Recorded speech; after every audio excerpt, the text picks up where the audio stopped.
One. Hello and welcome everybody to Angora Poets on September 6th in this glorious Forget Me year 2020. I've heard people that there's going to be an expression already in the culture that says when you want to down or dump or diss something, you say, that's a 2020. That's catching on. So welcome, and we're your poets, and we're either going to show you how miserable that situation is, or through our imaginative leaps into romance and other adventures, we're going to show you a way in here and a way out. Welcome everybody. And we will begin this night hearing from a guy over on the West Coast. We're broadcasting out of Paris and Dubai, respectively. And now we're going to hear our first voice poet from the Bay Area in California. So hello, Dane. Welcome. Hello. Okay. I got a bunch of street poems. Polk Street. It's about the time the elbow bends when you expect it. But what you get are knees, shaved tops and bottoms, short sequin skirts, hiking, mouth and hands, hungry, full of hard. What's a girl to do? The aching, lonely is love, it's drag, it's queen, it's kissing in alleys between 1:30 a.m. and 3:45. It's dollars, it's bleeds, runs in stockings east to west, some sort of stiletto, broken heel, flirting with cops, lost lashes, flutter to gutter, to storm-drained tears, rolling, crying, falling, smiling, rainstorm, flooding out to the ocean, out to the bay. Day is morning, hearing gurgle. The day is tomorrow. Wigs, sorrows sleeping, resting on stands. Whoa. All right. Is that all about the present? Or Yes. You're not even leaning into the future, right? No, just now. Jeez. And is that the Bay Area or the world at large? Or no, Polk Street. Yeah, Polk Street. It's Polk Street, but that's the world at large too. So yeah, except Polk Street has a cable car. I guess so. Okay. How about this chocolate's so good. How about second poem, Dane? All right. Geary Street. Named for the final alcalde, first mayor of San Francisco, starting at Market Street at Lotta Crabtree's Fountain, the meeting place for victims and ghosts of quake and fire, 114 years on, still going, all the landmarks passing blind to the collapse of Broken Heart, Union Square horror show of commerce, murder and death to the Philippines. Just look at the monument standing, goddess of victory, Nike high up and proud. Oh, St. Francis, the accusation of what celebrities have done, the booze, the bottles, the walls know all, the stage deli closed, now a Jack in the Box, the edifice, the icon to culture, the house of touring package shows, the Alcazar, exotic revival style, massage parlors, lonely dancing wigs on Polk Street, hoping for comfort for a dime, blows out wide, boulevard wide, the Fillmore, Jefferson Airplane, Janis Joplin still ringing, the bathroom in the bar where I snorted cocaine with Johnny Angel, still throbbing cock hard, Japantown, sharp origami folding, it's prohibitive. It's riot rolling, hearts pounding over ancient frozen sand dunes, humanity crashing as waves and waves to the great highway, to the hem of the high, tight skirt of this femme of a city, floating to Cliff House, swan dive into the calm Pacific Ocean.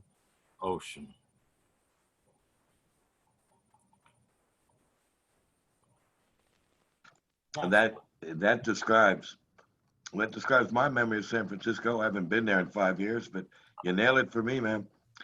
And are you suggesting that the general characteristic of San Francisco? Here's a question. Do you believe, or are you suggesting is kind of bullshit question? Do you believe that San Francisco is in largely a decadent city, like your poems are commanding, expressing? That the city itself is mostly decadent? If you get off Polk, if you get off Geary. I, I didn't know that. I didn't think of it that way, but I suppose some people might think of it as decadent. I just think it's some part of a way of life. So I didn't judge it. Okay. I don't. I'm just, Well, that's just some things, okay. All right. And some things decadent I like, going back to Jean-Jacques Rousseau, and some things I don't. So I didn't jump in on, although I've seen some of that stuff. And anyway, I've seen some of that stuff, and I'm glad to hear it expressed in a poem. All right. Would you give us threes of charm, Dane? Yes, sir. Castro Street.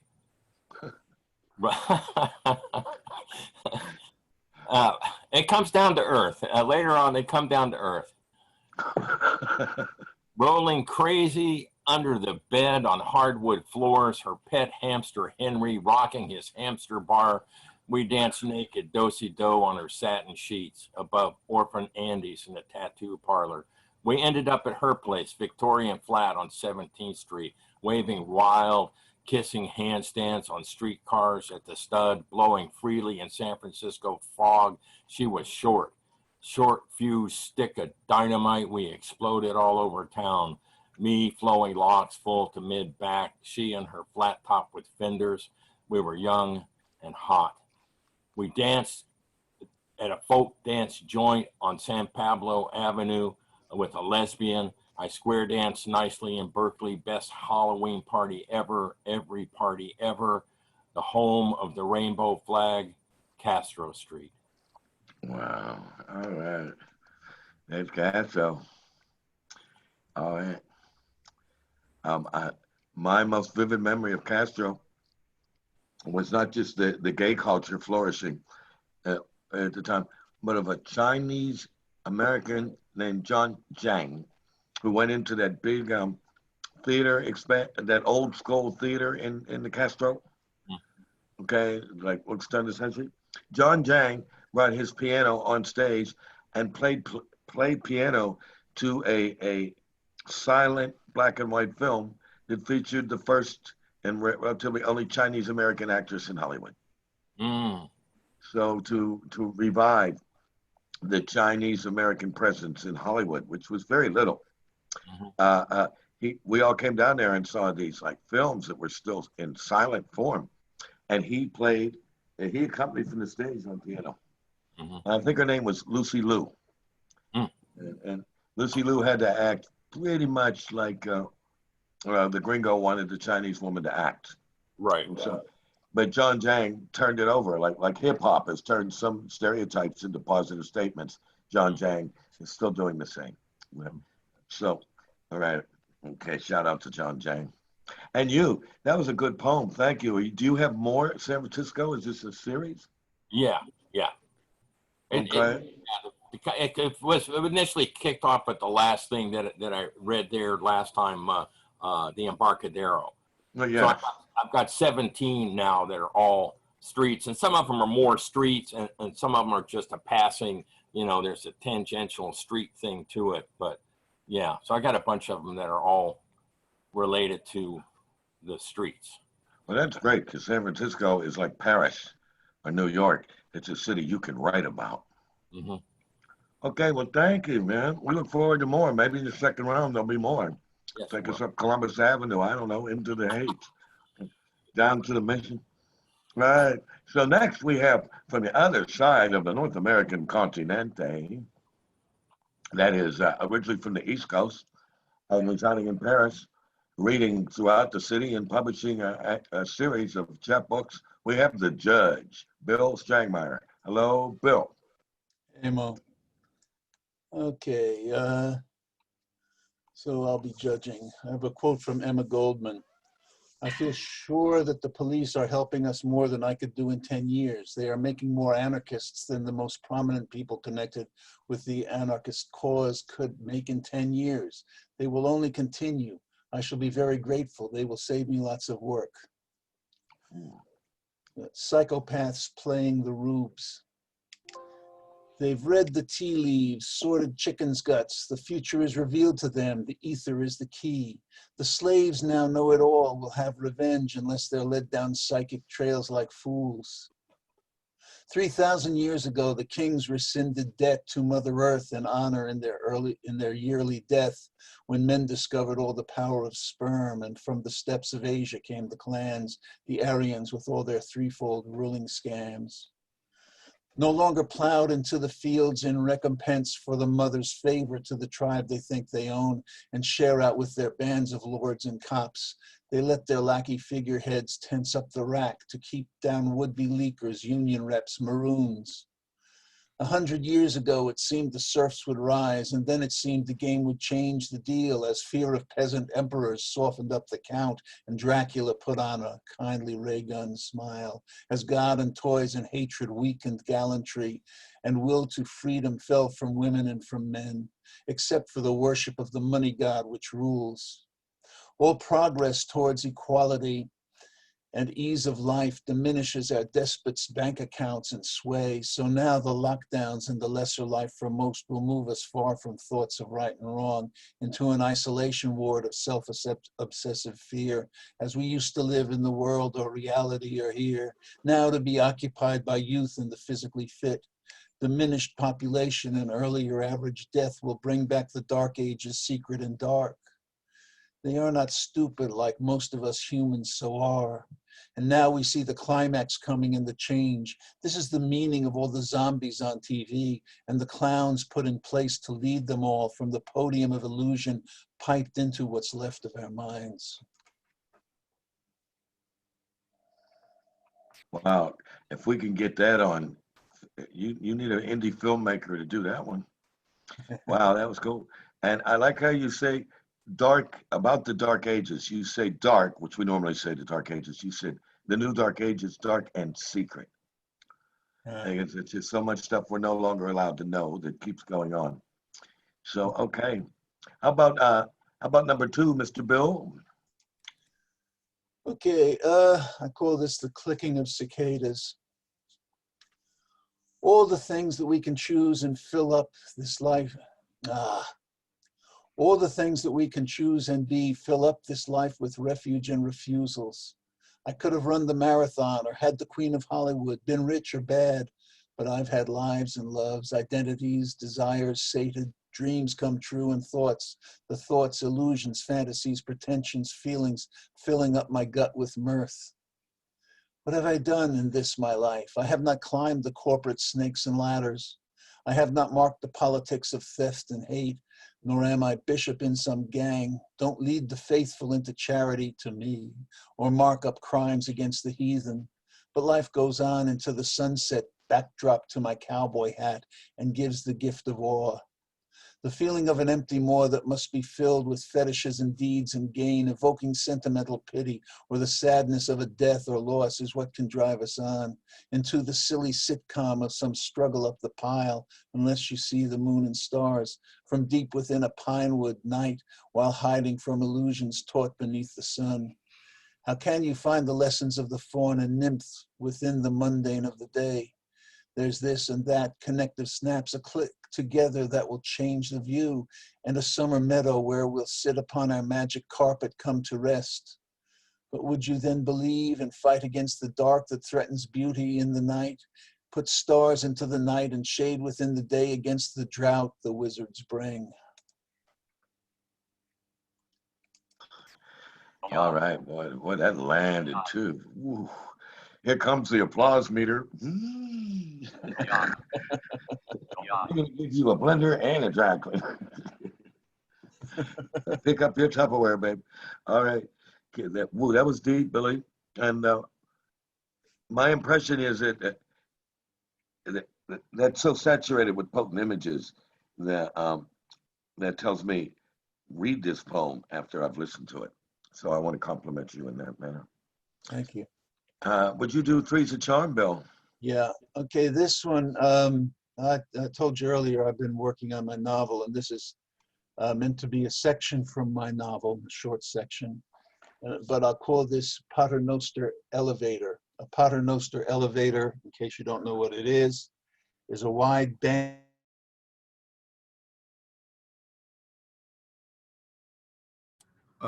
Bill, you're muted. I can't hear you.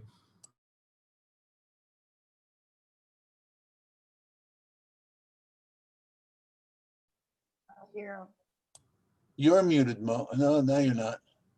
Okay. I Okay. can Now I hear you. I don't know. The audio dropped all of a sudden. Okay. Yeah. Okay. Okay, When you so, don't own the company, you put up with shit service like this. Continue, Bill. yeah, so it's a wide band of material with foot and handholds tied to it that goes up and around and down and back up like that. And you can go from floor to floor. Okay, I worked with one once. Paternoster elevator. As was my habit, when a night of drinking went into the summer dawn, I followed what held interest for me and saw an open door into a building of the type called tenements before the word became a synonym for slum. The interest was softened and quieted by the usual yellowing walls and uninspired wood. I started up the wooden stairs, ignoring the elevator bird cage, but something caught my eye. Was this a double-decker elevator? I stepped back down and entered a wonder. There was a little jump seat on one side beside the controls. The controls were buttons, but I could see where a handle had been removed. The wrought iron sides were painted in such a way that it seemed a forest with animal eyes peeping out at you through the interstices. Lacking any fear because of my lack of sleep, I pushed the top button and rode up to the top floor, feeling accompanied and not worrying about who or what, just needing a drink because the fog was abating. I walked up splintery wooden stairs and through a splintery door to the roof. There was a waist-high brick wall around the tarred roof. On the bare street below, a police car prowled, slowly seeking prey. I wondered if the occupants would wear the same treacherous smile of bonhomie that signaled an insult, a beating, or a happy arrest. Surprising was the absence of pigeons. Usually they were everywhere in the morning, spreading splotches of whitewash, bits of feathers, disease. What kind of people fed those filth ball-winged rats? I've always preferred the much more discreet yet feisty sparrows, winged mice, though not mousy. I turned back to the way down, but when I got to the elevator, it seemed enormous and seemed to be swelling even greater. I was surprised that the elevator had not maintained its position in its cage. I looked around for the staircase. Where was it? When I turned back, there was a huge face in front of me in the elevator cage, a big head. His hair was of a nondescript color, his expression perfect for a friendly poker game. I had learned that there is one question one must pose a ghost. What do you want? And he smiled thinly. No, what do you want? Who are you? I ventured. What are you? I have the answers, he answered conversationally. I want to know about life and death. Bravo, Bill. I have a question. Can you name the city and the building you're speaking of? Miami Beach, Florida. Oh, And no, I'm wrong. No, it was West New York, New Jersey. West New York, New Jersey. Yeah. That sounds like some clumsy planning. West New York, New Jersey. That'll put a batter to self-esteem. Well, it's like Where are you from? West New York, New Jersey. No wonder you guys get a bad rap out of that. All right, that was good. And I would like to mention that in Pittsburgh, where I grew up before moving to New York, there was a state office building. So it handled all kinds of driver's license, welfare, child welfare. And the elevator was that kind of elevator. And it was run by a handicapped man who had one limp arm. And he was there for years. And it was the last remaining elevator of that type that we knew about in Pittsburgh, with an elevator operator that was just so nice. Just, like old school, like he sit low and you sit low and you talked as he was swinging you up to the floors. And you get a little rush because it's a different sensation watching those iron pulleys pulling you up and down. And adjusting for the floor to get the floor exactly right. Yeah, boom, boom, boom, boom, boom, boom. Yeah. So, okay, thank you. Come back to the second round, please. And for the moment, let's welcome Ermira. Hello, Ermira. Hi, Mon. Hi, everyone. It's a Are you pleasure. coming in from New Jersey also? Yes, I'm from New Jersey, Clifton, New Jersey. And I know Western. where West New York in New Jersey is. Okay, you do know. There used to be a doo-wop store in Clifton, New Jersey. What is that? There used to be a record store that sold only doo-wop. And I'm not familiar with that. Well, it wasn't top of the charts in Soviet Albania. You know, it just didn't make top Soviet of the Albania, charts exactly. from your right. You know what I mean? Yeah, You yeah, left yeah, there, I left Pittsburgh. yeah. it closed So, years ago, so. how many years ago? Oh, 25. Okay. But credit Jersey because I, in Newark, New Jersey, there uh-huh. is an AM doo-wop station that's on like until midnight, from early morning until midnight. And young people are checking in doo-wop so that they can be challenged about their vocal skills.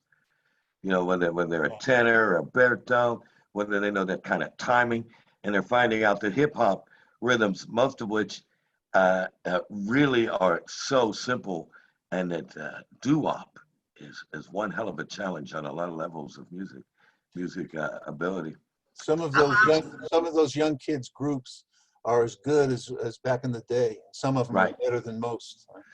There's one duo where the son is accompanying his classic era grandfather age father, and they are about both doo-wopping off one another, not rapping, doo-wopping.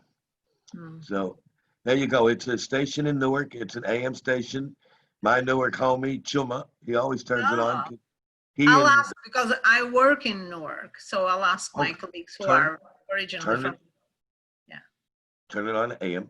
Okay, and know this: world famous poet Amiri Baraka made me a collection of doo-wop music in 2000. What was it? 2007, 2008. So it's a cassette. It's not a CD. Mary It's a did it as a cassette. cassette, Yeah. but because he made it, it's sacred. Wonderful. Okay. Well, thank you, Amira. So you'll be reading with us in this Yes, round. I I will will. call you up after a couple people more. There'll be two poets before you, darling. So if you'll know that you're number Respect 3 in that. line and prepare your poetry would be nice. Thank you. And now, okay, and now we're going to move on to my tech aide as my co-administrator, and in the most basic right, an outstanding poet, the other Mohammed Tariq Anis. Hello, Mo. Hey, everybody. Hi. So, uh, these are poems that have been sitting in the dust that I don't remember even writing, but you know, I don't even remember if I even edited these pieces. So here goes. This poem is a red line, the end of a ceasefire. This poem is the brainchild of Pompeii's volcanoes and the East Coast tornadoes. The poem is a life sentence in a hail of sorrows. There is no tomorrow for this poet.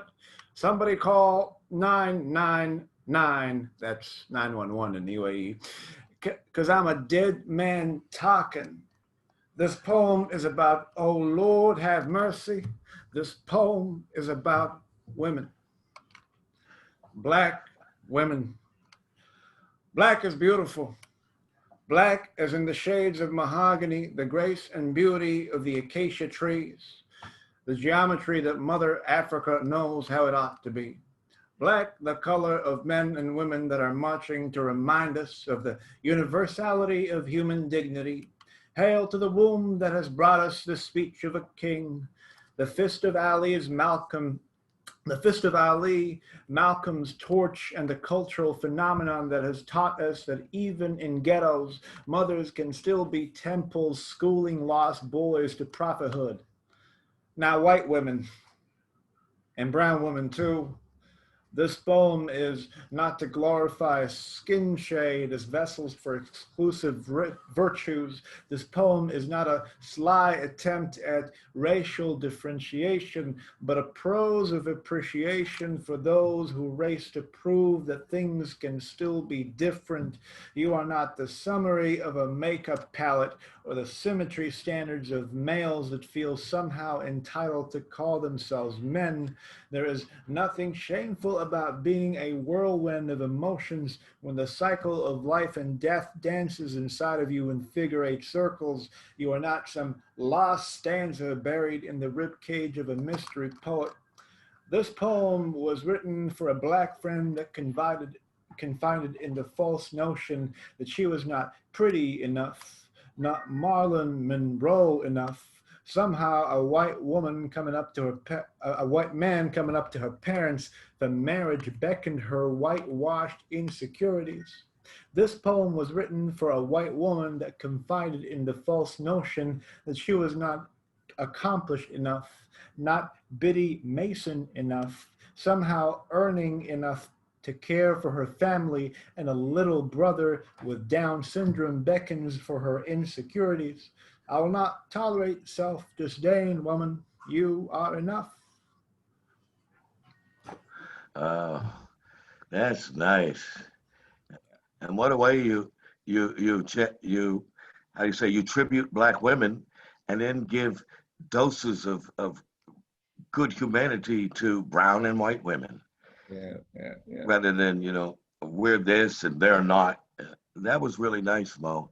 It's an excellent poem. And you say you're not sure if you wrote it. Well, then can I say I wrote it? No, I'm not sure. I'm not sure when I wrote. I don't even remember writing it, but I'm not even sure if I edited this stuff. Like this is all stuff that's sat in the dust. So Okay.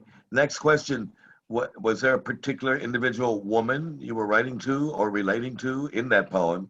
two, two. Now that I actually read the last two stanzas, I kind of remember too. A big this it's literally as the poem said. So there was a Black lady I know who basically pushed away a white candidate for marriage, even though she loved the crap out of him, simply because, and she admitted this to me, because she has insecurities about being not pretty enough.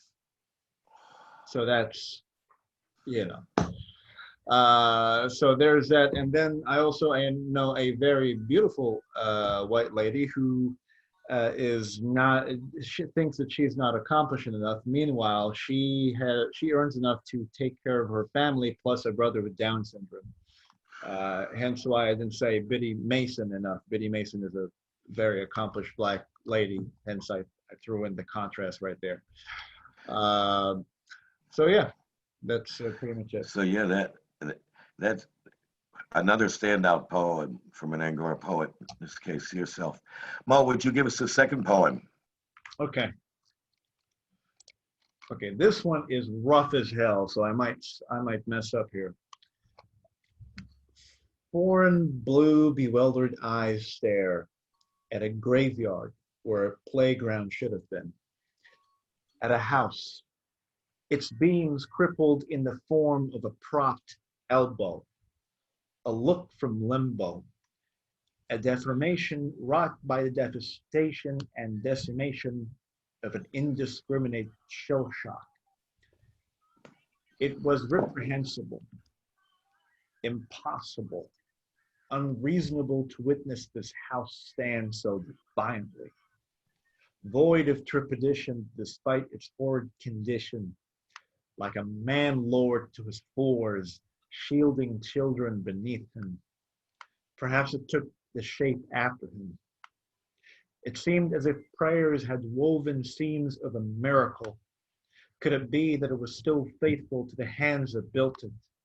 That it still believed it was meant to outlast them? Unhinged doors moved to the side as if to give this construct a mouth to answer. A woman, her lips vibrant with life from cheek to cheek, eyes lit with resolve like coals burning amber, like two fractured souls. War deified her. Beyond all poetry tongues could speak. There was nothing about her that was meek. In this bleak canvas, she said, "Come in," with a hospitality that only alienated sympathy. Good memories apparently still beamed through these bullet-holed walls. She would say, "Don't you dare taint me with your sympathy. My name is Palestine, and I've raised men of God from their infancy." Whoa. Oh, bravo. Yes. All right. Bravo, bravo. That that just describes my feeling as awesome. So I think I'll wrap up my reaction with that word, awesome, Mo. Thank you very, very much. And will you be with us in the second round? I will. I will. Well, Yay. we're all the better for it, along with everyone else. So Uh, now I would like to call on Vicky. Hello, Vicky. Hello. Hi, Vicky. I can hear you better. Okay, good. I'm glad I came in. I don't know why I'm on two different pages there, but I closed the telephone down because I was live, but I couldn't hear anything. So I well, had to come two back. Vickies are better than one. Yeah. All Rather right. two than none at all, Vicky. Well, I hope you all enjoy this piece I'm going to do. I kind of got carried away. It wasn't due as an assignment until Monday, but I couldn't wait to write it. It's from a prompt. Someone asked me what song represents my life. So the name of this piece is called "An Answer for Larry Concerning My Song." That's the name of the poem. My life is many songs. My life is a church hymnal. My life is sing a simple song. My life is earth, wind, and fire. My life in a Negro spiritual like keep a inching along. My life is a blues song imitated, loving the blues before I ever had the blues. Like Odessa, my life is a folk song, a song that assures me that in exchange for my blood, sweat, and tears, the lyrics hit me that when I die and when I'm dead, dead and gone, I am guaranteed that there'll be one child born to carry on. My song is He's got the whole world in his hands. And although nobody knows or cares about the troubles I've seen, this mean old world is temporary. My song carries me away from captivity and delivers me to my heavenly bliss. So I sing off key so you'll know it's me. We are the world. We are the children. As I stand in the need of reparation, my song is an invitation to the victory of salvation. My song lets me wind up my behind or bump and grind. My song lets me praise him and fall on church floors, feeling assured that Jesus, if he be mine. And my somebody done me wrong song is just a sing-along, because we've all been done wrong and need a healing song. And so I sing lyrics that fit me in my song. I sing melodies that hit me in the mood, makes my mood swing. I was told to look up to the sky and go the way the crow flies. So I put one foot in front of the other and thank my God and move on. In peace. Mm. Well, amen to that, to the sentiment and your songs. I thought I was hip to most of the references you made to particular songs. That was cool and remained out of cliche in form of poetry. Nice move, Vicky. Nice move. Oral Thank you. history. Oral history, people. The role of the poet. Thank Can you so you much. thank you. Can you give us another poem, please? Yes, I can. And the poem that I'm going to do is called Killing Me with Your Sexy. Killing me with your sexy. Y'all killing me. Contrived lust, mirrors and dust, love covered with smoke, flame of innocence choked, smothered in the womb, never to be born, deliberately sexy, too much, too messy. The mother of harlots, vagaries leading nowhere, wandering into cesspools and ruts. Pure love invokes everlasting hope. Wombs should yield lovers with scope. Stop hanging me with your jaded rope. Stop killing me with your sexy. Goddesses are blessed wombs. Fill my empty life with an embryo. I have the seed of plenty. Stop subjecting me to your lust and trust me to handle your love, your true love. Trust me to love your innocence in peace. Uh, we trust you, Vicky. We trust you. And I trust that you have three's a charm for us. Okay.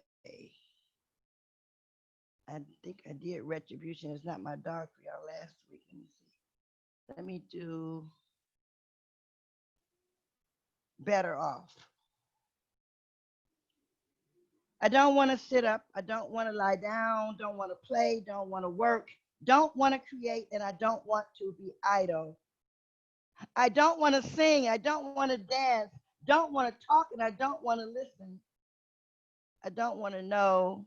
I don't want to think. Don't want to lie. And I don't want to die.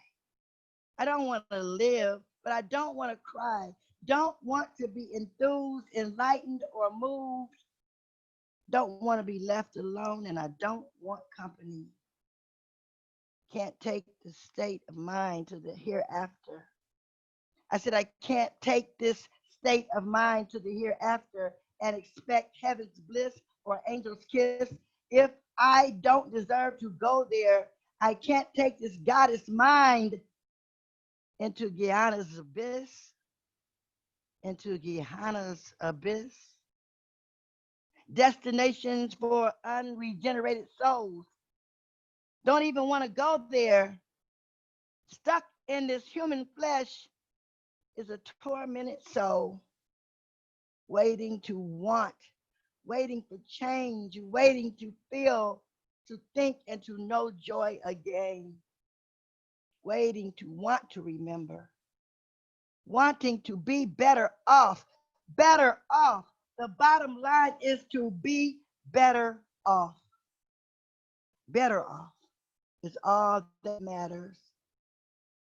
It mattered when I had choices that mattered. I said it mattered when I had choices that mattered.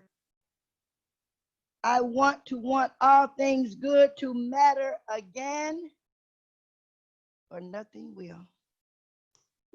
In peace. Oh, bravo. Very nice, Vicky. Thank you very, very much. And hope to hear you in the second round as well. So, okay. So we do have two new participants with us in recent moments, and one of which is Claire Andriani. Hello, Claire. Hi, everyone. Hi, Claire. And our other Paris poet is Carolyn Adler. Hello, Caroline. Mute, mute. Hi. Okay. All right, good. All right, good.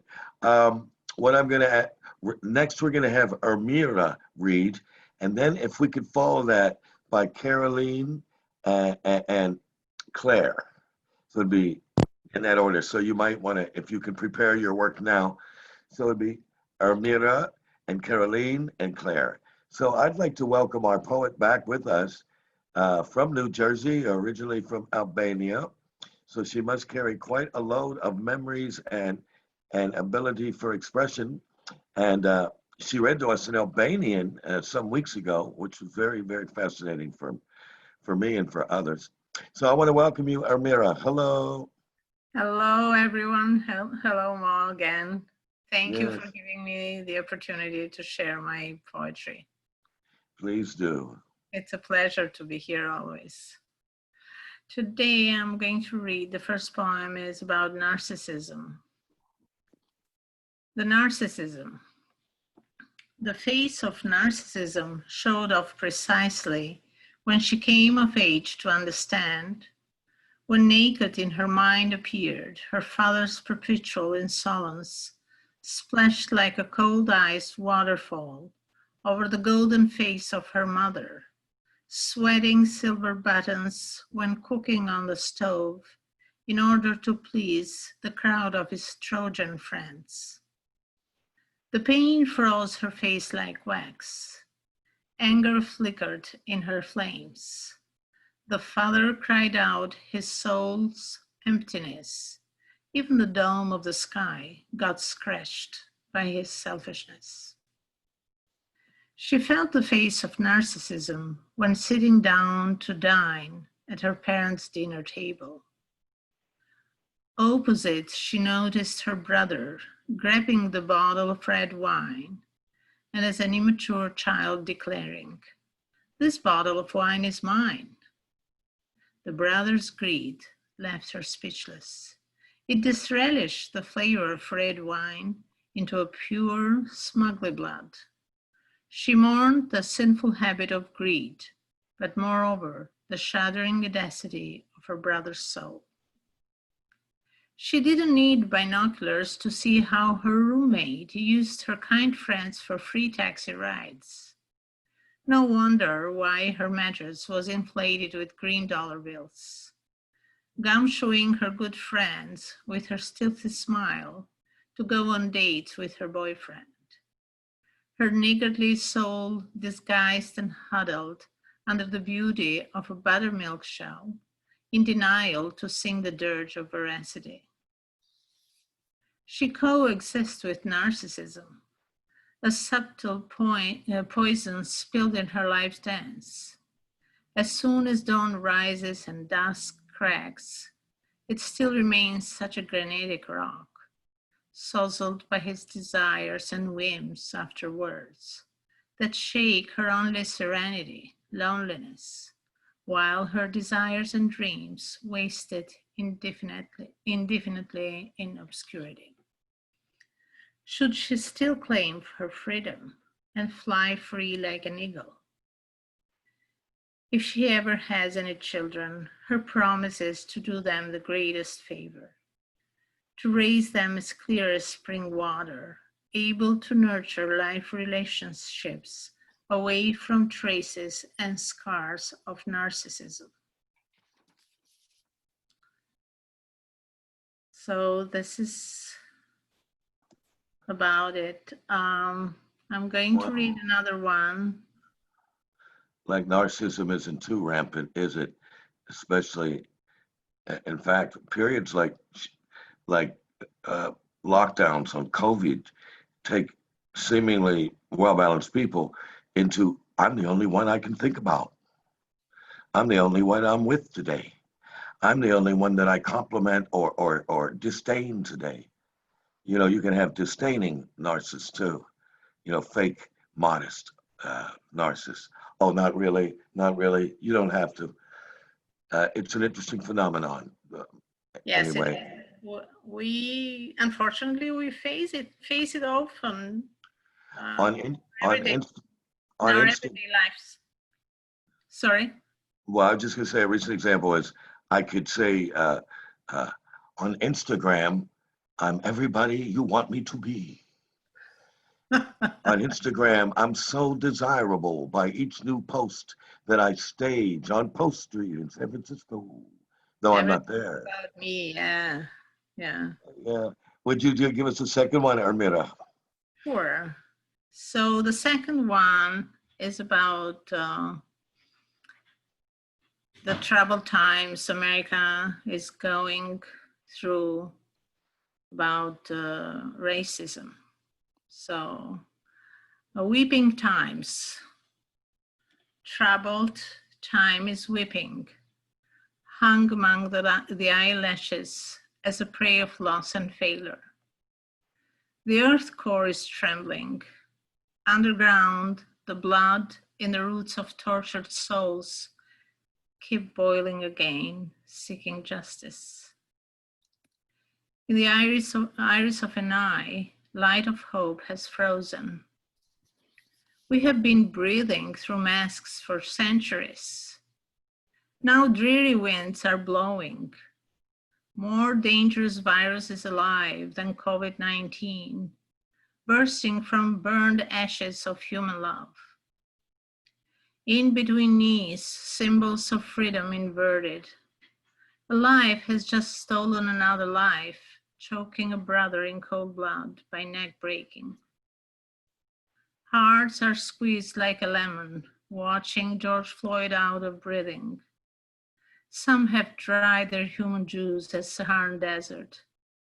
Life is once more shaken in pain and anguish. America has lifted the cover of its racial pandemic. Scarred, broken, shattered hearts in disbelief, raging in streams, raising their voices. Streets sheltering the memory of killings. In turmoil, black and white, young and old, evoking for the spirit of the dead, until blazing the racial injustice. That's very emotional for me. Yes. And let me give you a lead. Right now, Jerry Jazz Musician is a very popular poetry site. Jerry Jazz Musician I think is we're on, yeah, go ahead, I'm sorry. he sent me a note several days ago saying now he's going to do his next edition, and he wishes for writers to contribute about either COVID or racial justice Okay, I have to or go. racism, however you see the race question, Yeah, and COVID. So he's encouraging people to focus on one or the other topic for his upcoming edition, which should be done. He's thinking he'll collect by the end of September. okay. But Jerry Jazz Musician, if you Google him, you will come up with, and if not, contact me personally and I'll send you the contact address. Yes, Okay, I because think Ron Bremner published in his. yeah, we've had a half a dozen Angoras published in Jerry Jazz. Okay, that's interesting. I would love, I have 2 poems about social justice and Okay. so of COVID-19. Well, Thank you. good. But This is where, if you can send me the contact information. well, we have to, if we either have to friend or you have to contact me, so I'll know where to send you You just have the to type Jerry Jazz Musician on Google and you'll find it. Okay. I think it's almost like jerryjazz@gmail.com to send your poem by email, or jerryjazzmusician@gmail.com. So if you Google, you'll find the exact title I of. already wrote the email, so I'm good. Thank you. Okay, very nice.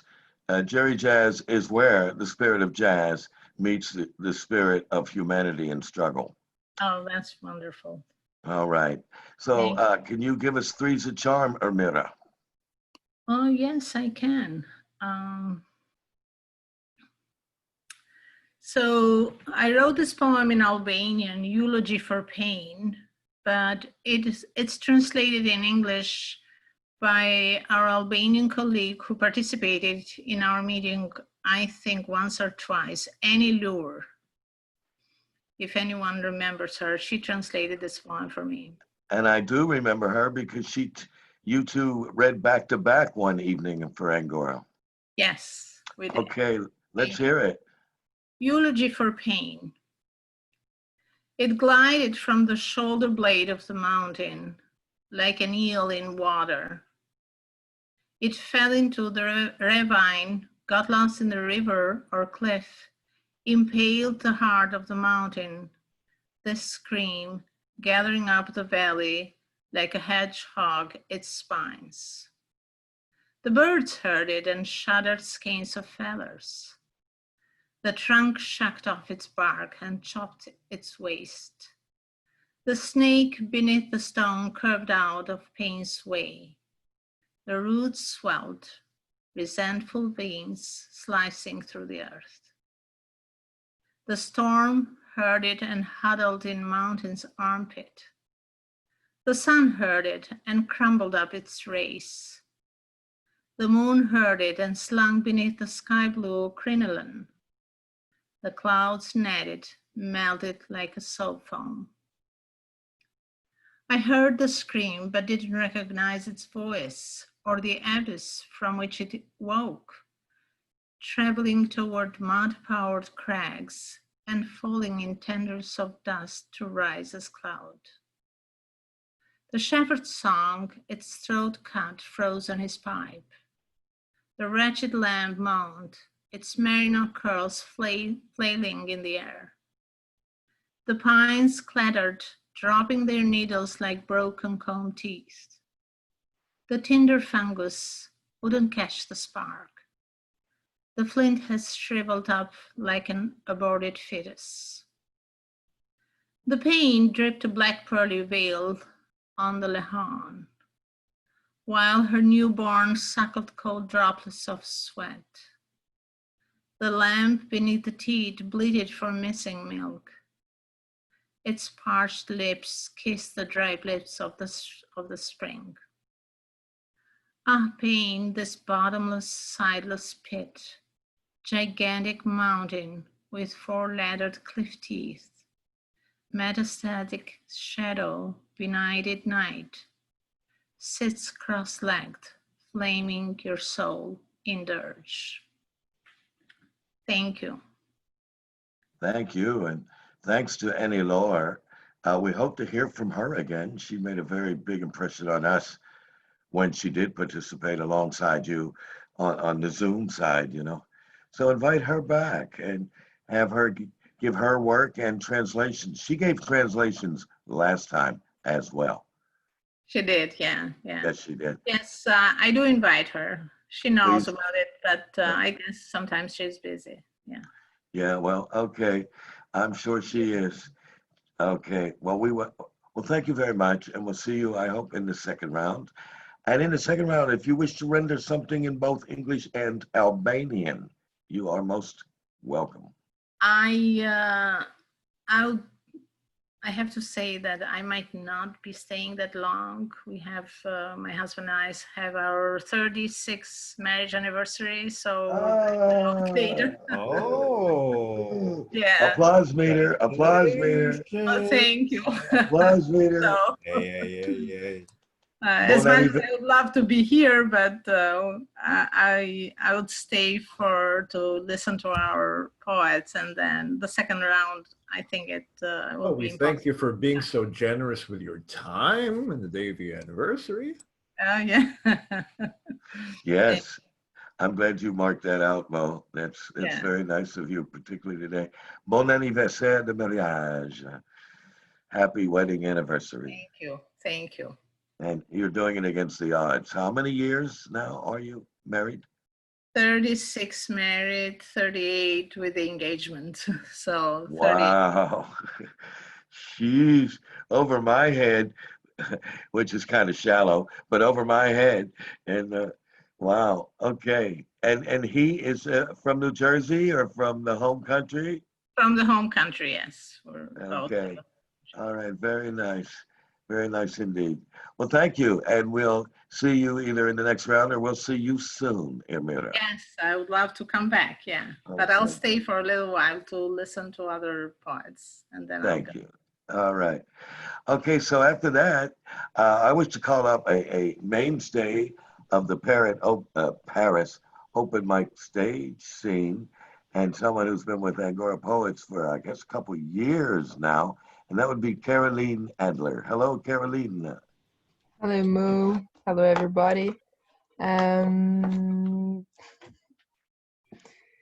so tonight,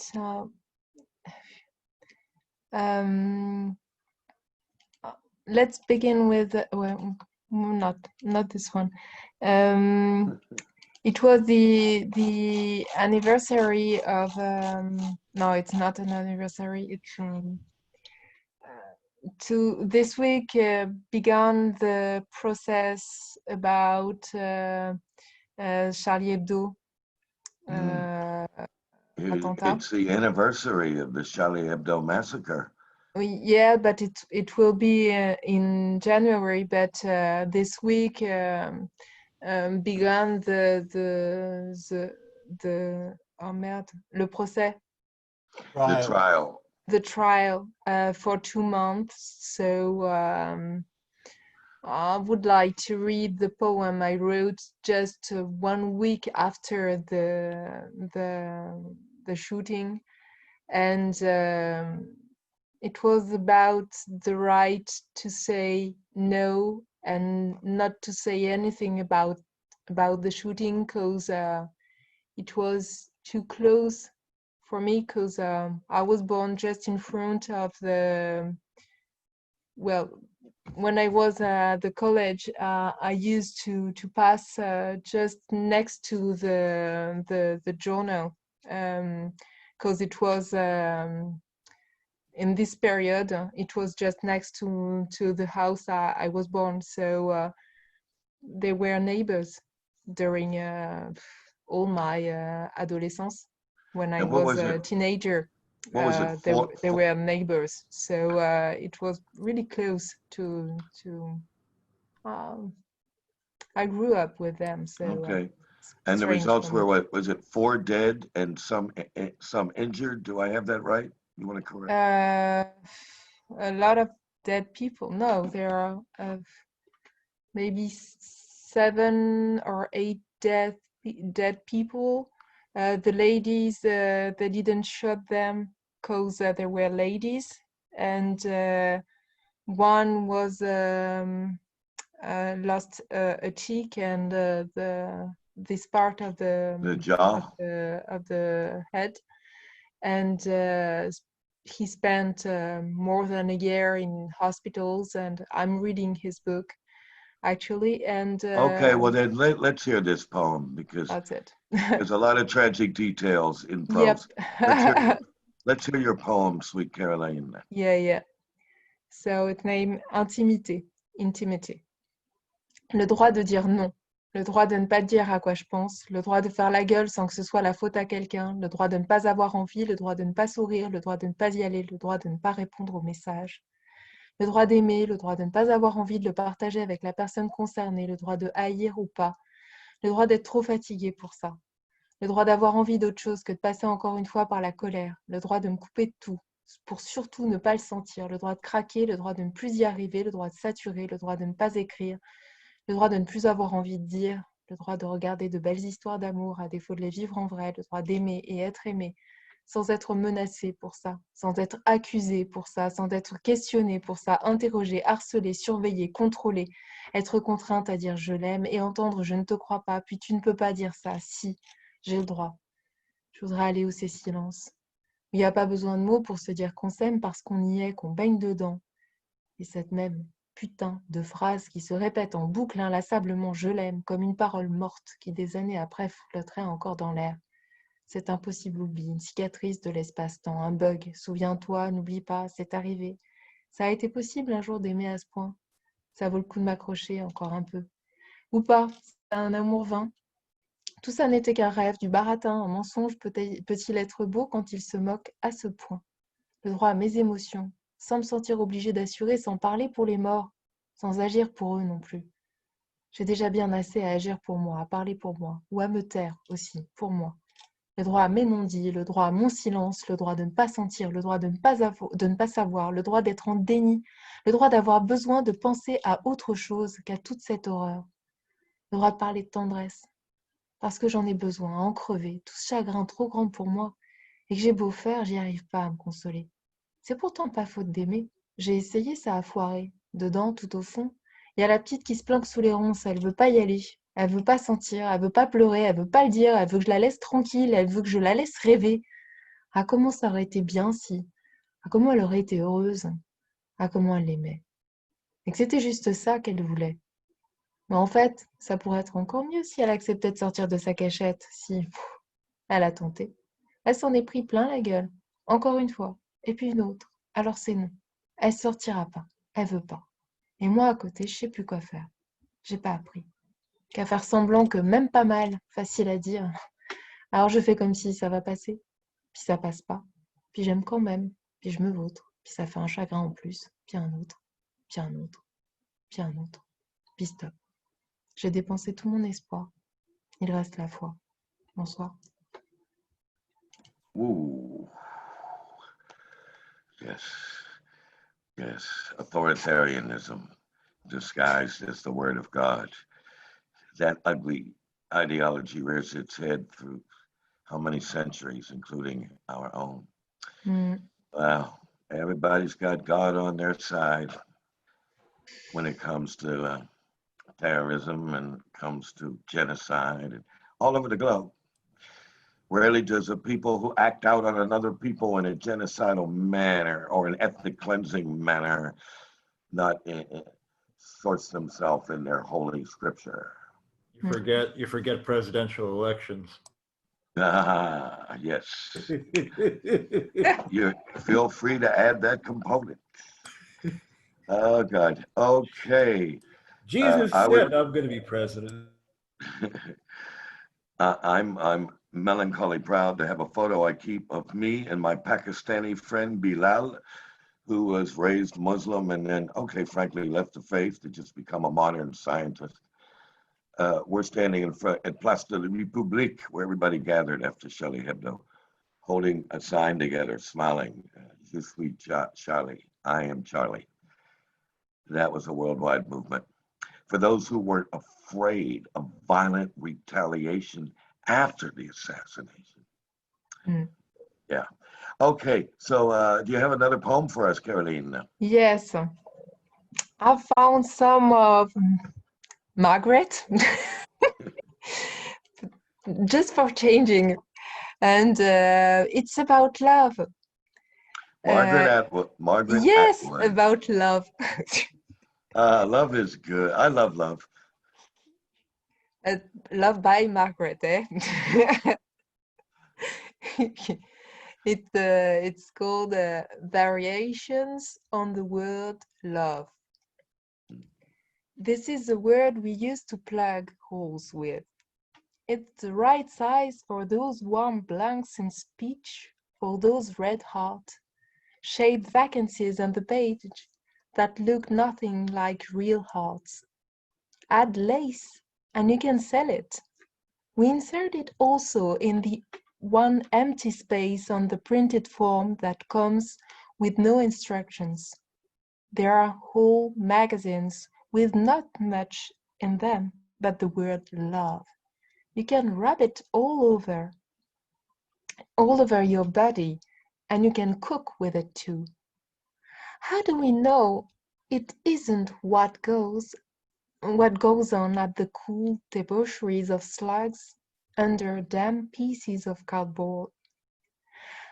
As for the weed ceiling nosing their tough snoots up among the lettuces, they shouted. Love, love, sing the soldiers, raising their glittering knives in salute. Then there's the two of us. This word is far too short for us. It has only 4 letters, too sparse to fill those deep bare vacuum between the stars that press on us with their deafness. It's not love we don't wish to fall into, but that fear. This word is not enough, but it will have to do. It's a single vowel in this metallic silence, a mouth that says oh again and again in wonder and pain, a breath, a finger grip on a cliffside. You can hold on or let go. Love that love. Ooh. By the way, I love the fact that as she was getting, talking about love, a cat sprang on Dane and started caressing him ever so lovingly. Mm. I mean, Wow.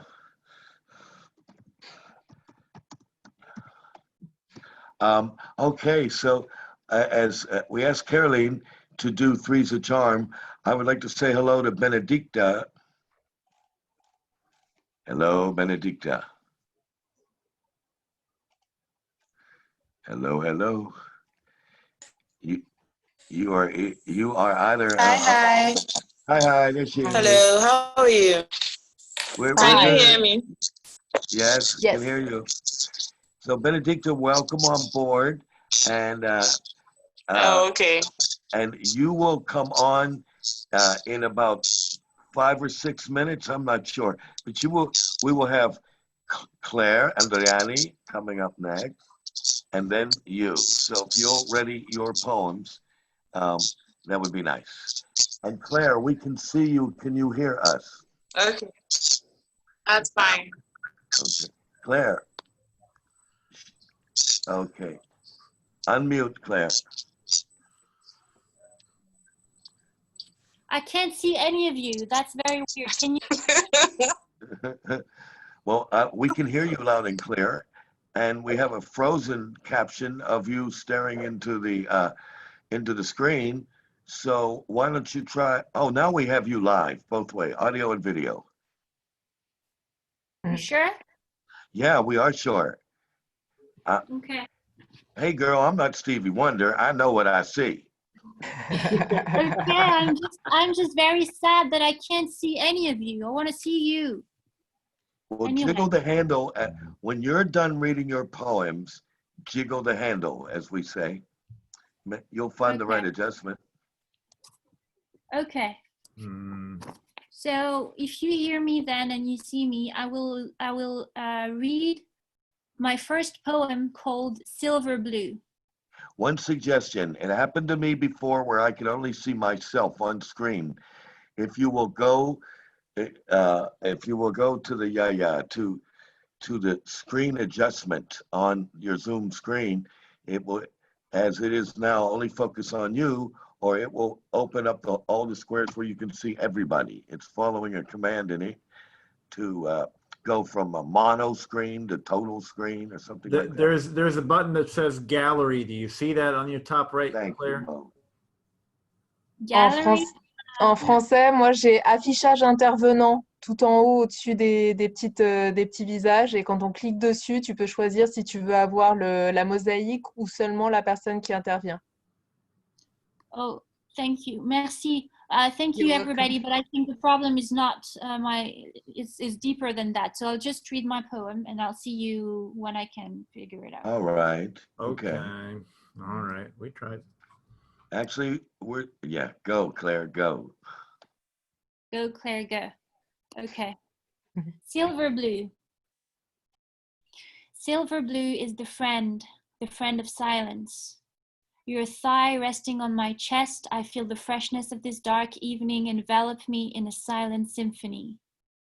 You compose, and I play the music, reinterpreting every sound, every syllable like it was mine. The different notes of my soul are vibrating with truthfulness. I shift like a boat without purpose and hear the music of your pen on my breast before it goes out, and I sing like I am the first light between you and me, the first light before music. I breathe blue notes that vanish in the open air, between light and darkness, before you and me, before the beginning of everything. Woo. Applause meter. Here we go again with that applause meter. Cool. Wow. Okay, Claire. We could certainly hear you very, very well in more Great. ways than one. Can we hear a second poem, please? My second poem is called Modern Life. We live in a world where images are not still. They move around frantically, like a never-ending movie. I want to write on this page without turbulence, but the never-ending noise overwhelms my feelings. It moves constantly and the advertisement panels stare at me, grinning. Behind our masks, that is the only thing one can see.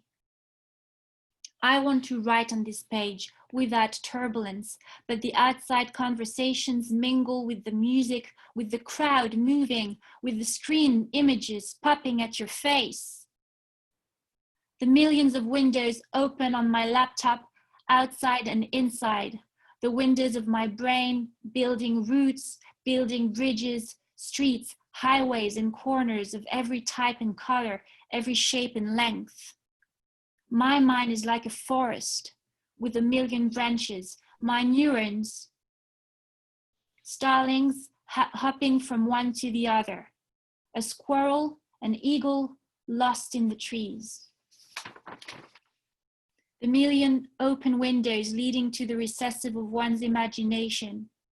Baudelaire's albatross, embarrassed with its gigantic wings and torn in the black whirlwind of the city.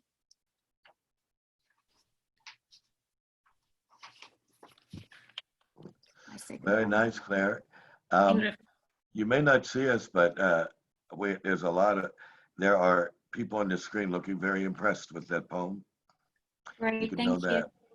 And it reminds me, not in the same language, but of the same intimate, romantic writer relationship between Henry Miller and Anais Nin, where they would go out, they would make passionate love at all the wrong times of day and night, those two.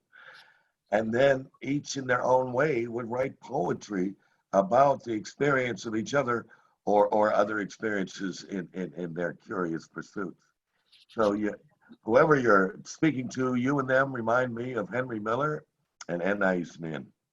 That's quite a compliment. Thank you, Matt. Would you read us the second one, Claire?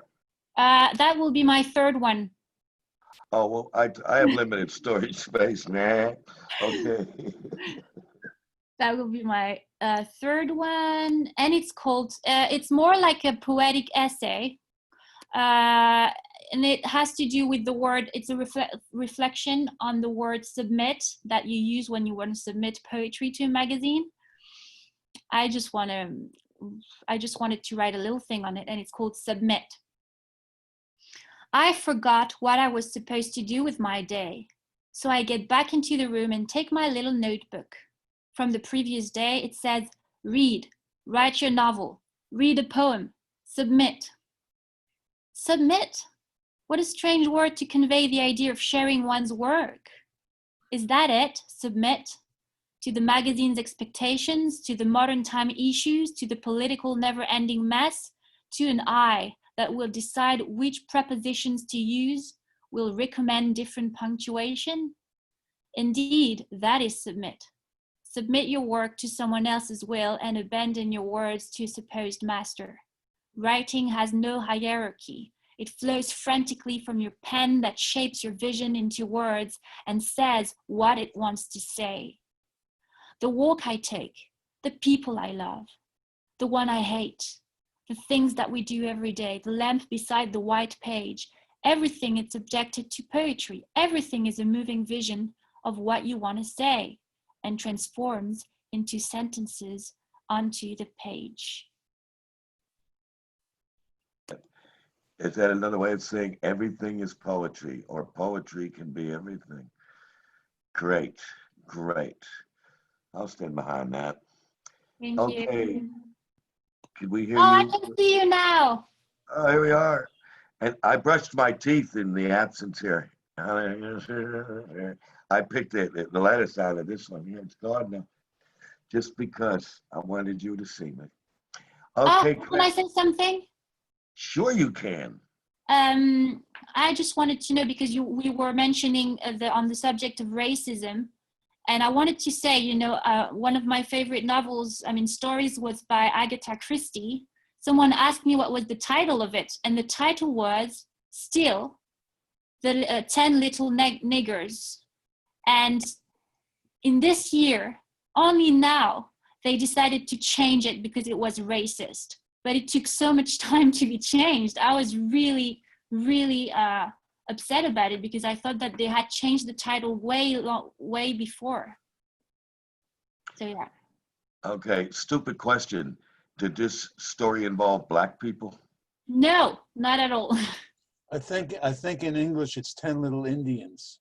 Oh yeah, they changed it into Indians, but first. No, I think that's the original title. No. Really? Oh, okay. So. Okay. Oh yeah.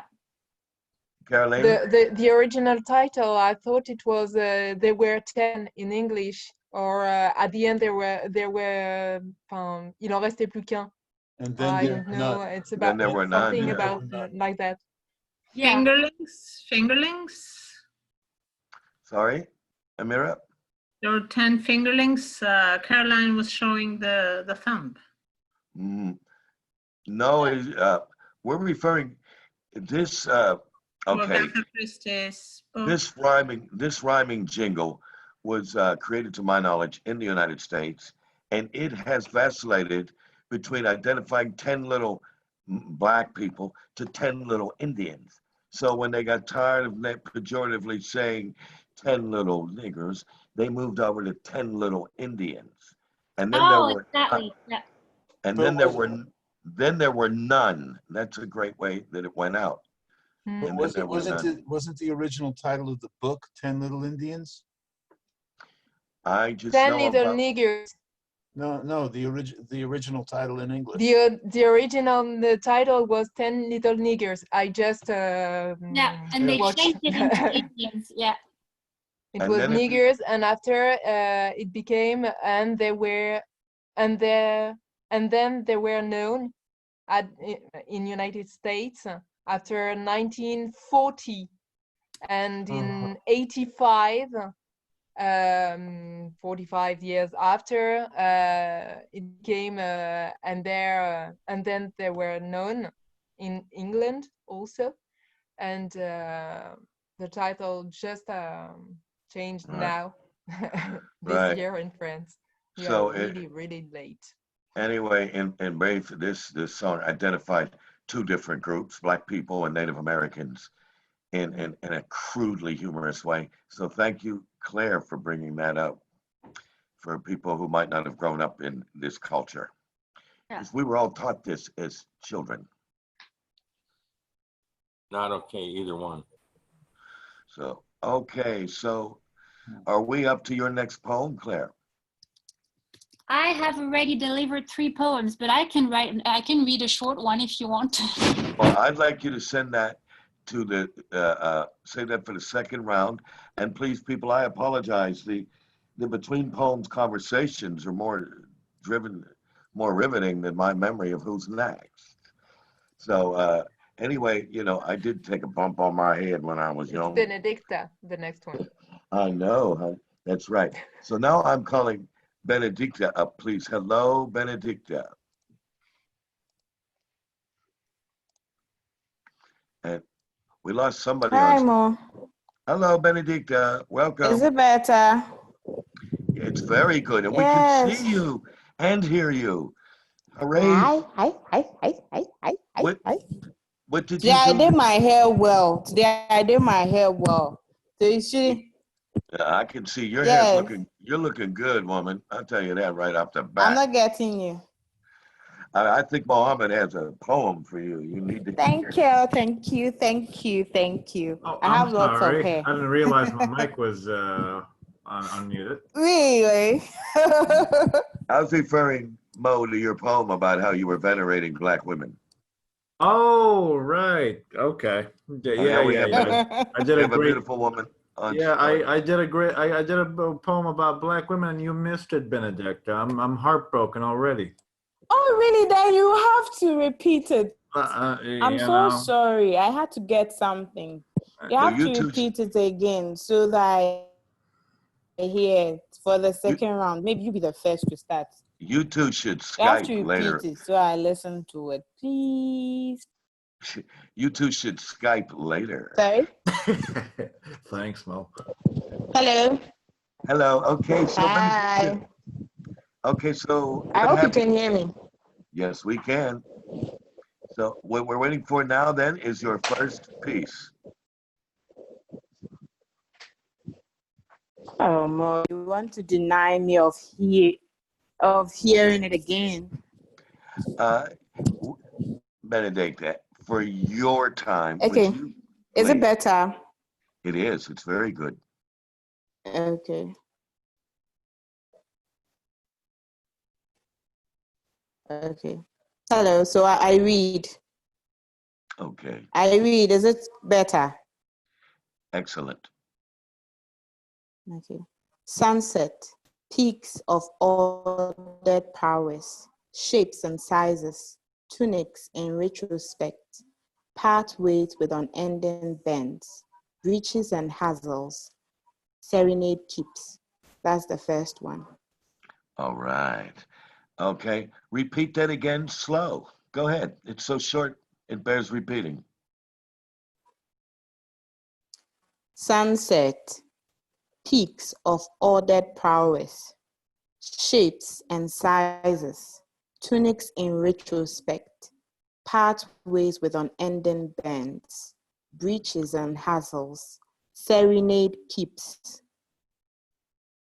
Okay. All right. That was nice. And have you a second one and a third one? Can you have a second one now, Benedicta? Yes, I have.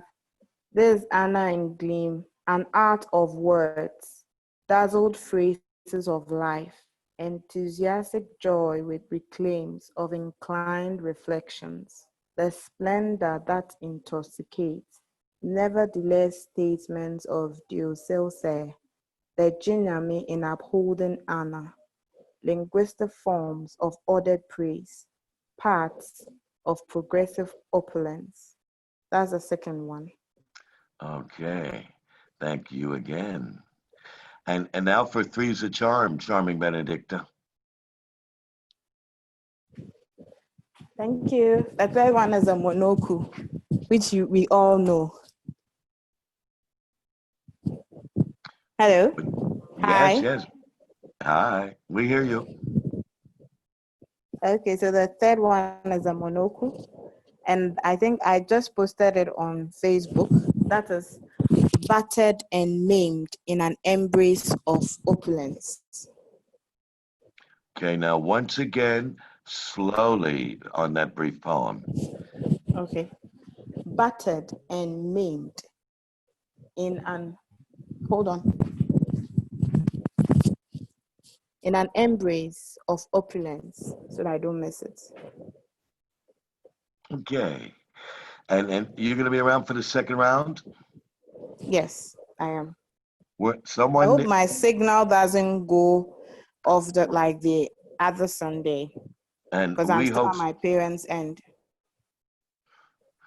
okay, so we hope your signal remains as well. Okay. And now, Benedicta, are you listening? Yes, I am. Mo, would you read a section of your poem to Benedicta where you praise the black woman? That particular section of that long poem? Black is Thank beautiful. you. Black is beautiful.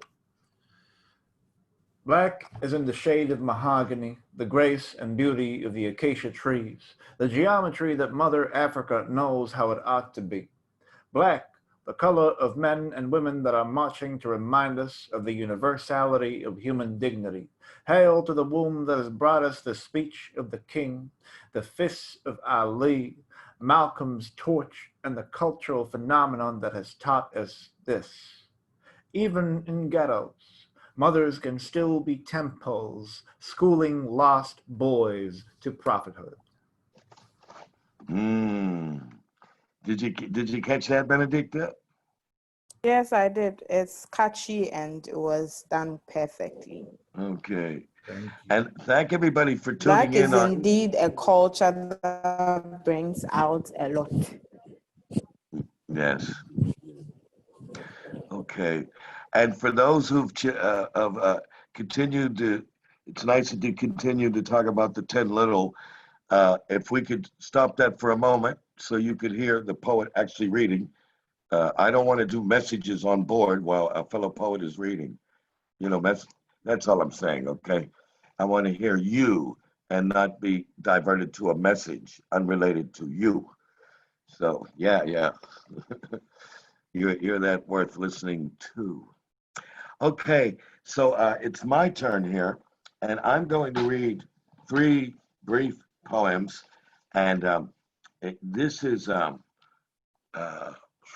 these are poems I recorded in jazz ensemble, and I do them also live, and I'd like to say they go down better in New York than in California or in Paris because they just simply have that New York state of mind in terms of their structure, which is not a denial or an apology, just my memory on how they're received. Okay, here's one I wrote about my stepfather, who, had he been practicing his behavior today, would be arrested and put in prison, as he did 2 prison stretches anyway for armed robbery and embezzlement. But he'd have done a 3rd just for his behavior toward his family. Here we go. This is called compound sentence. Let's play on word, huh? Compound sentence. Now follow me on this because this grooves. Free jazz. Stench of booze, breath, reeking cigarette, smoked off butt end of acrid tongue, sirens impending, calamity permeates dank air, packed thick still, this overcrowded not for living room.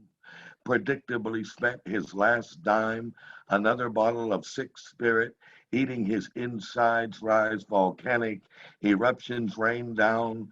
We know nowhere to run, nowhere to hide. Night flash monster, Casey at the bat, bodies launched with the greatest of ease. How the circus begins. The show must go on. The show must go on illusion of grace. Round flesh tumbles at rest, and ungiving, not for dining room wall. Perfect execution, evidence of countless rehearsals, none for pretend. The ringmaster roars, "This is a goddamn take," and hurls you into bad entropy, where stunt babies, gasping, squirming, frenzied eyes, plead no more dreaded encores. Wreck your sleep, alien visitor to your own dreams. Wake in mornings, he's always silent, indifferently calm. It never happened. Rinse our debris in drain choked on excess. Stir like freaks on reprieve. Conscripts in your circus. Mutant extras cast for unfinished movie. We ever present acrobats. And Daddy, I think you wish we weren't here so you wouldn't have to work so hard. And so do we.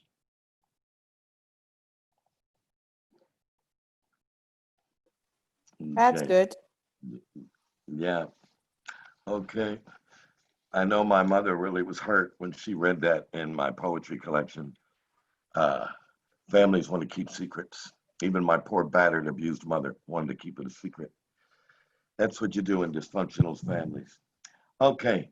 But I'm not a victim of that anymore. I want to say that because it happened. It was real. But I'm not spending all my life wearing a victim badge on my chest or, because I have legitimate abuse, and against some of the millennials trends, I don't hide, victim, victim, victim. Come on, man, there's a lot more life going on.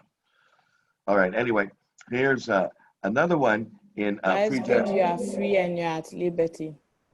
It took some while, you know, to get rid of it, but it was worth getting rid of. Okay. Yeah, it's not an easy tax. Yeah. Okay, now here's one about myself, lost in space, in free verse, with a quartet uh, in Paris of American jazz musicians. It's called Chaos. All this chicken little shit dew drop from the breaking sky, cloud burst 9 o'clock high, and I ain't had time to suck down morning or a second cup of coffee. So I pin a cigarette behind my ear, clip the leash to the dog, hit the street, we turn right at the corner, heading for the park. Me in the mutt, aimless our amble, birds of a feather, eyes to the dirt, worms to the hole, sun out of sight, mind in a fix. Not quite on speaking terms with myself, I just let out a whistle and wonder. Oh shit, my dog is barking.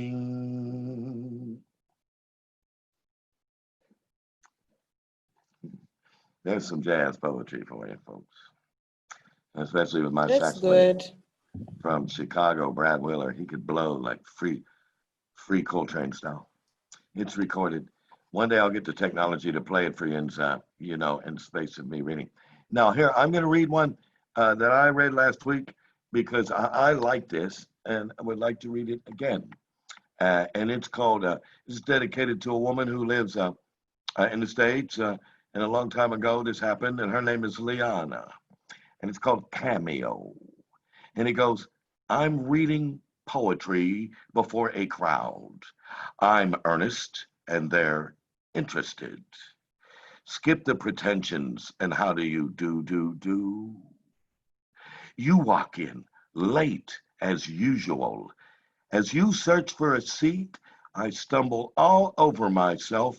Quick, somebody get the hook. Last night I wrote to you, rehearsed like Cyrano.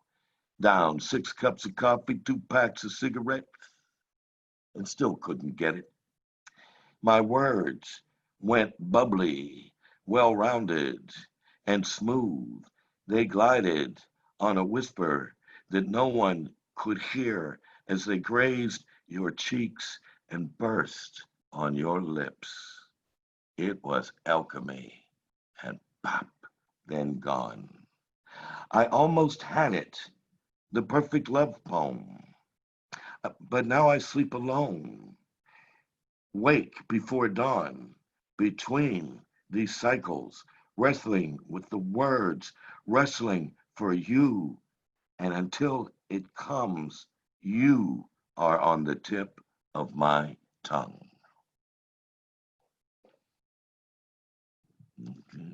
Okay. Okay, well, thank you for that affirmation. And there's, I think that's my 3 poems, isn't it? Yes, it is. So why don't we take a break and talk about 10 little or pandemics or the presidential election or skin rashes or, or anything else that's on your minds, and we'll reconvene for a second round where everyone is so invited. If I could, I'd like to Please. chime in on something that you said, and it puts me in mind of Roland Kirk making he did a song called "The Old Rugged Cross," and he said a bunch of things about different kinds of crosses, the crisscross, the double cross, and all that. But he said that the cross was supposed to help you get across, not cross you up. So in terms of you going through your background of abuse, that's a cross to help you get across to where you are now. Okay. And frankly, my belief is for a long time, families like this keep this stuff secret. I mean, I was sent to social workers in grade school who were saying, where'd you get that bruise? Where'd you get that bump? And I habitually knew what bump, what bruise, and studied that bit real young. I walked into a wall. I fell off a bike. They knew I was lying, but without me stating anything, they couldn't investigate the old man. That was back then, Anyway, but you're right. What doesn't kill you makes you stronger. And I would not have asked for that as a child or asked that for anybody else. but it informed me in matters later when people of different experience were whining and crying and endlessly in psychotherapy. I was going, I don't have any scars on. I don't have any more scars on my fucking face. I'm going to move on with my life. I don't need a therapist to tell me for 10 years that I had a bad relationship with my stepfather. I don't want to sound cavalier, but that's how I resolved it. Well, but you got to it and you got through it. You know, that's the thing. And so I just feel like everybody has a different way that they do that. And so, but the idea is you didn't forget it. You don't deny it. Right. You can't be where you are without that. That is something that makes you who you are, because you know that what you've been through is something that you're not going to visit on somebody else. You don't want to be like. And I did not and have not visited that on my own children. That's correct. I can so honestly say that. I did not have an episode, a period. I did not reenact that behavior when I became a father. Right. Of course, Mo, everybody reacts differently. And some people can know exactly what's wrong. They can get good advice, and they can want to follow good advice and still be unable to. Right. Yeah, everybody has their way. For a long time, I just stuffed it. You understand? I just stuffed it. I didn't tell girlfriends. We didn't go to therapists where I came up. You didn't do that. Go lay down. Go lay down. If you got a heartache, go lay down. I'm hungry. Go lay down. I scratched my elbow. Go lay down. That therapist, that was like class betrayal. And I'm not. But it happens, But it happens sometimes that you want to shield it, but then you can't do anything about it. My overall reaction to people is, after hearing as an adult so many other people talking about dysfunctional families, both because I finally came up with the conclusion, okay, families, everybody got one. And that's a humorous way of saying, I had my own remembered experience, but it wasn't unique and nothing to continue carrying the cross for. Right. I'm sorry, but I don't agree with the quote, "What doesn't kill you makes you stronger." I think it's a very idealistic quote and it's great. But to me, it depends on the intensity of the trauma, and most of all, the people you surround yourself with. If you spend your life with the same kind of people without realizing that these people are, toxic to your state of mind, to your life, that's a never-ending circle.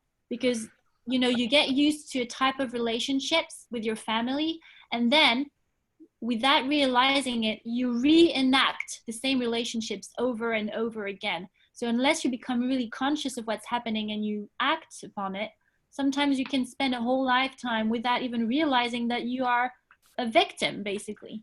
Indeed, you're right. My question was, what if you get only people who are toxic all the time? What do you do then? Then you see because there are some people who are not so fortunate, and the people always meet are always toxic. That means you would have to walk alone, and you can't always walk alone too. Right. Well, so how do you go about it? Case, you might vote Trump. I also think that when someone says what doesn't kill you makes you stronger isn't necessarily insensitive to the context of what other people experience. It's simply very, very true to the context of the reality that they experienced. So yes, what doesn't make, if I get hit by a truck, I'm gonna die. It's not gonna make me stronger. No one needs to explain that. So it's I don't think that the saying necessarily denies other people. It's just relative to what you experience. It depends who, Basically, because I basically, know war veterans that never heal. Right. Right. it's And Mhm. and sometimes what makes them stronger is their stubborn resistance to endure agony and pain that in the same circumstances I might not be strong enough to endure. So it right. begins at that basic level. I am strong enough to suffer again, which is That's not a triumph, but survival. And then yes. if you can go on further, I can give you an easy Mhm. example. What hurt me the most from my stepfather was his verbal abuse, even though he hospitalized me twice, opened my head up as a Wow. toddler. When he got out of prison, he was a raging bull, okay, and a raging alcoholic and all this stuff. But what I remember the most when he just kept saying, "You're nothing. You're nothing. You're never going to be nothing." Dad, I scored on a spelling bee. That and $1 will get me a cup of coffee. Get Wow. lost. You know, Mm. that lasted longer than the little scar tissue from opening up my head, you know. So Wow, I Mo. agree with you. But I can Benedicta, imagine. if you return to toxic relationships, if someone returns, I have two avenues of advice.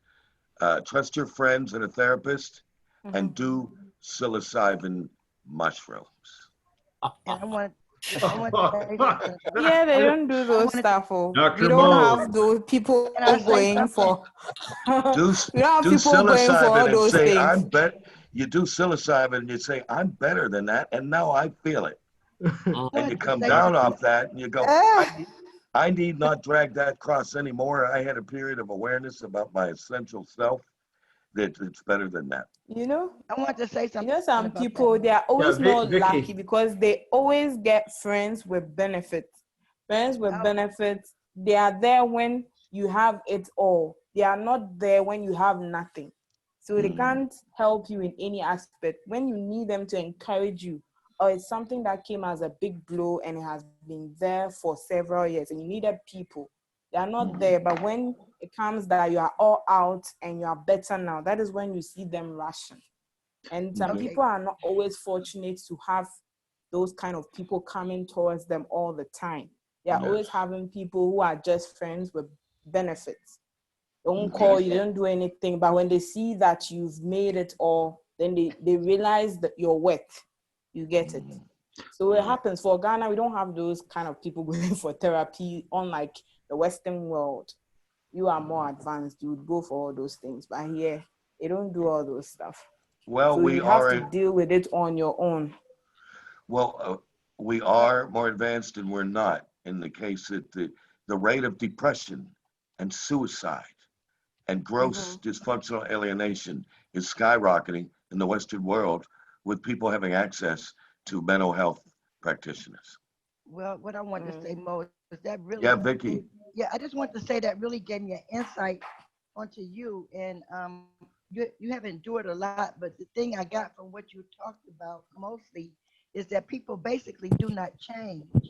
And if people basically do not change and you go back to try to make sense out of this person or to try to make amends or hopefully thinking the person's going to make amends with you, then it's kind of like a dog returning to its vomit.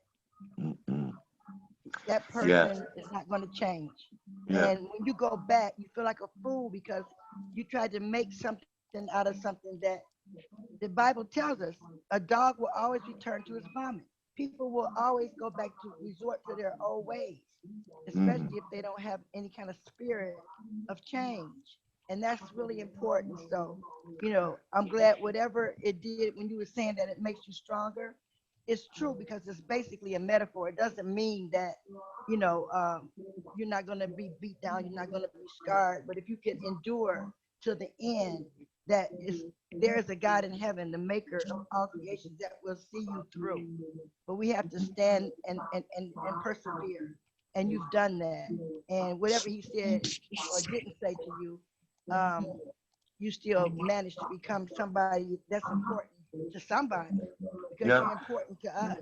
You know, And everybody's not going to be important to everybody, but you're and important to us. and the empirical truth is, how many of us artists aren't marked by dysfunctional family? or Uh, or or who here or grew up that did not have a dysfunctional family? Did not have. I wouldn't be who I am. There are I Who wouldn't lots had be of who them. I am. who had a dysfunctional family? The ones with Oh, most of the people okay. that have perfect families and perfect lives are very boring. So They haven't that experienced anything. that It dysfunction comes. that dysfunctionalism drove me, and I believe other people, to penetrate deeper into the truth and reality of their lives and lives around them. Yep. Whereas people that grow up like Stepford wives and Yeah. the maid the handmaidens of Margaret Atwood, this is the way it's supposed to be. And here we're, Yeah. in a way, ironically blessed. This trauma led me to do some deep sea diving about my Right. thought and my feeling. And acceptance of different people.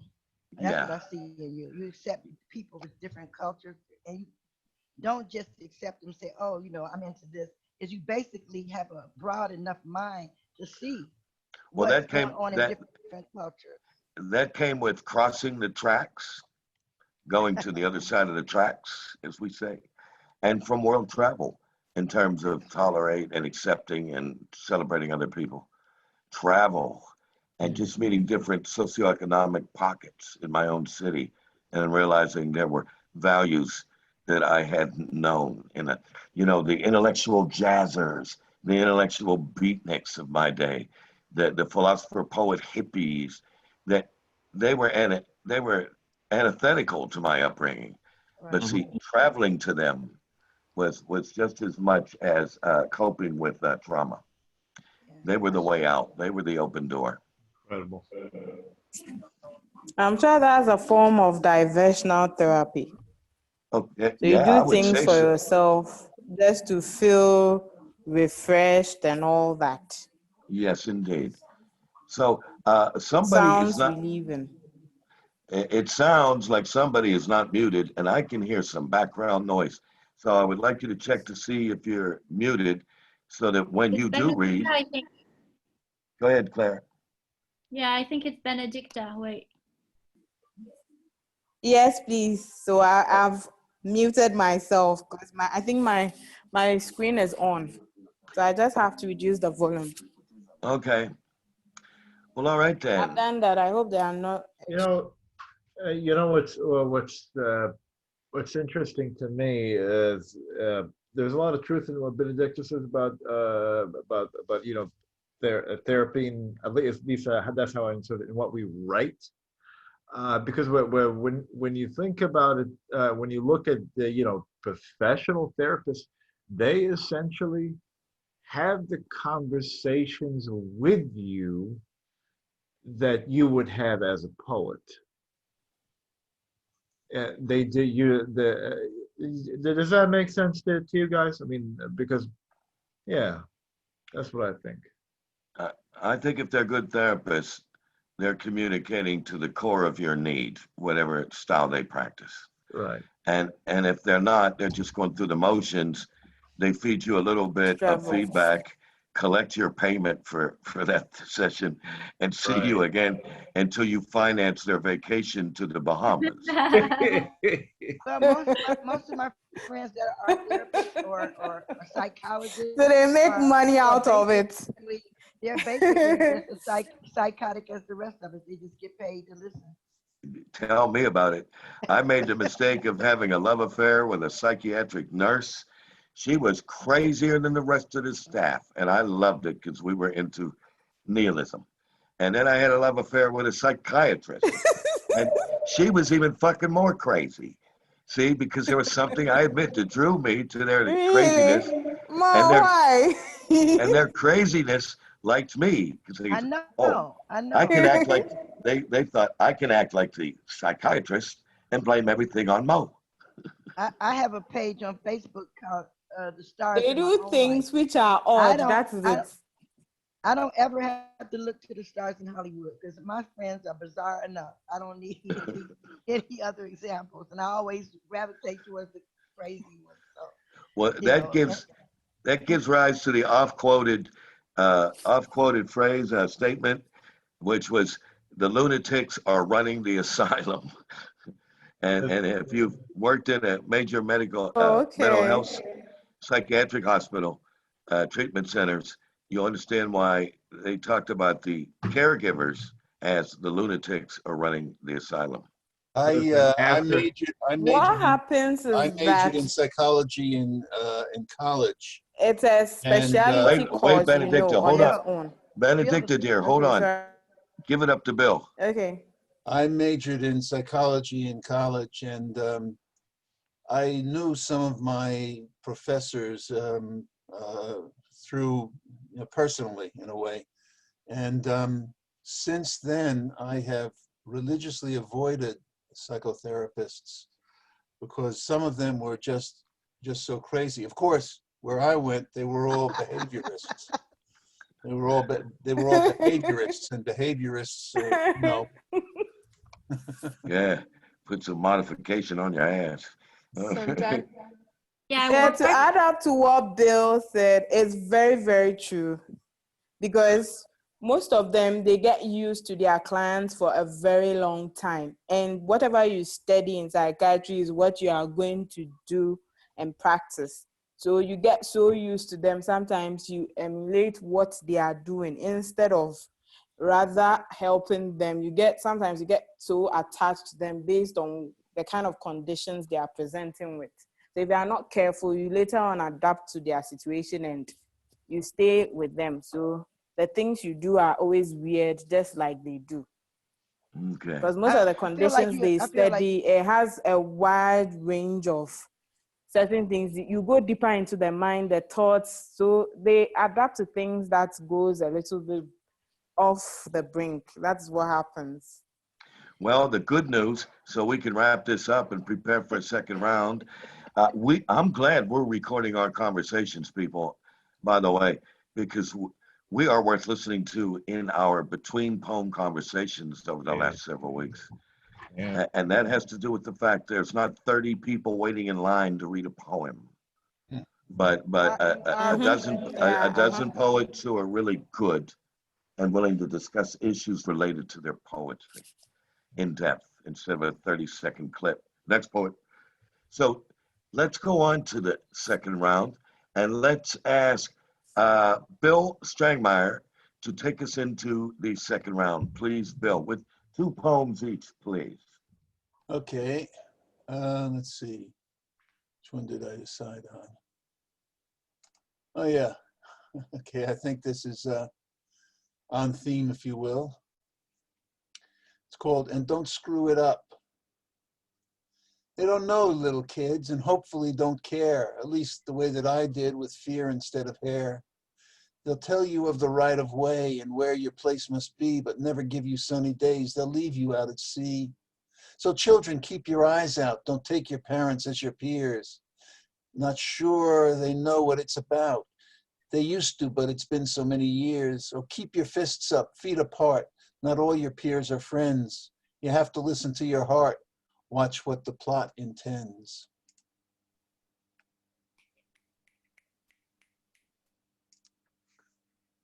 I like that. Bravo. Bill, that was awesome. Yes, it was. Very Okay, poetic. thank you. My second one is called Meniscus. Where the cold was cutting the line, the plane between skin and air, I felt the slipping away and the childish seriosity and the pain of the beauty. The beginning of a scar was already hardening the eye and the object. How could I have left them, the snowstorm and the shelter, the perfect place that held me? It was broken and ruined by that black shadow went. But sometimes I have to laugh just for the joy. Irony. What did Christopher Hitchens say? Irony is the reason. See, irony is inherent in politics and personal matters. Without it, we would have no grist to think on and write about. Irony. I thought it was just redemption. I go with Chris Hitchens. It's irony, yeah, right? That sparks our statements in poetry, and then he says also in politics, Were it not for irony, we would have nothing to preoccupy ourselves with because everything's going along the way it's planned and nothing is out of kilter or unexpected. So, On the other hand, everything I write has irony in it. well, that's why you're the judge. And why don't you lay down a writ right now in your second poem? And what does your pop say? With that and a cup of coffee, I could buy what? That and $1 will get me a cup of coffee. That's irony. Anyway, So, he never drank coffee, but anyway. he was just being sarcastic and mean. No, that was his remarks. I know. I was gonna say being sarcastic. Anyway, Bill's about to read his second poem. Let's give it up to Bill. I've read 2, Mo. Did you read 2? Yeah. Because I heard your first one. I was in the kitchen dealing with the dog. All right, very good. Thank you, Mr. Judge, Mr. That's Bill. too bad. I read it for your dog, huh? Yeah, I was out there giving her water and that's so she doesn't bump into the table and we stuff can't like do that. 3 again. Well, why don't we go through 2 and let's see that we feel like entering quickly into a third round by simply saying who wants to go with number 3. But right now, let's call each other off with 2 poems each. And if we feel like it, we can bang right into a third round. Is that agreeable? Sounds good to me. Okay, so how about you, Caroline? Caroline and Dane. Let's do Caroline and Dane.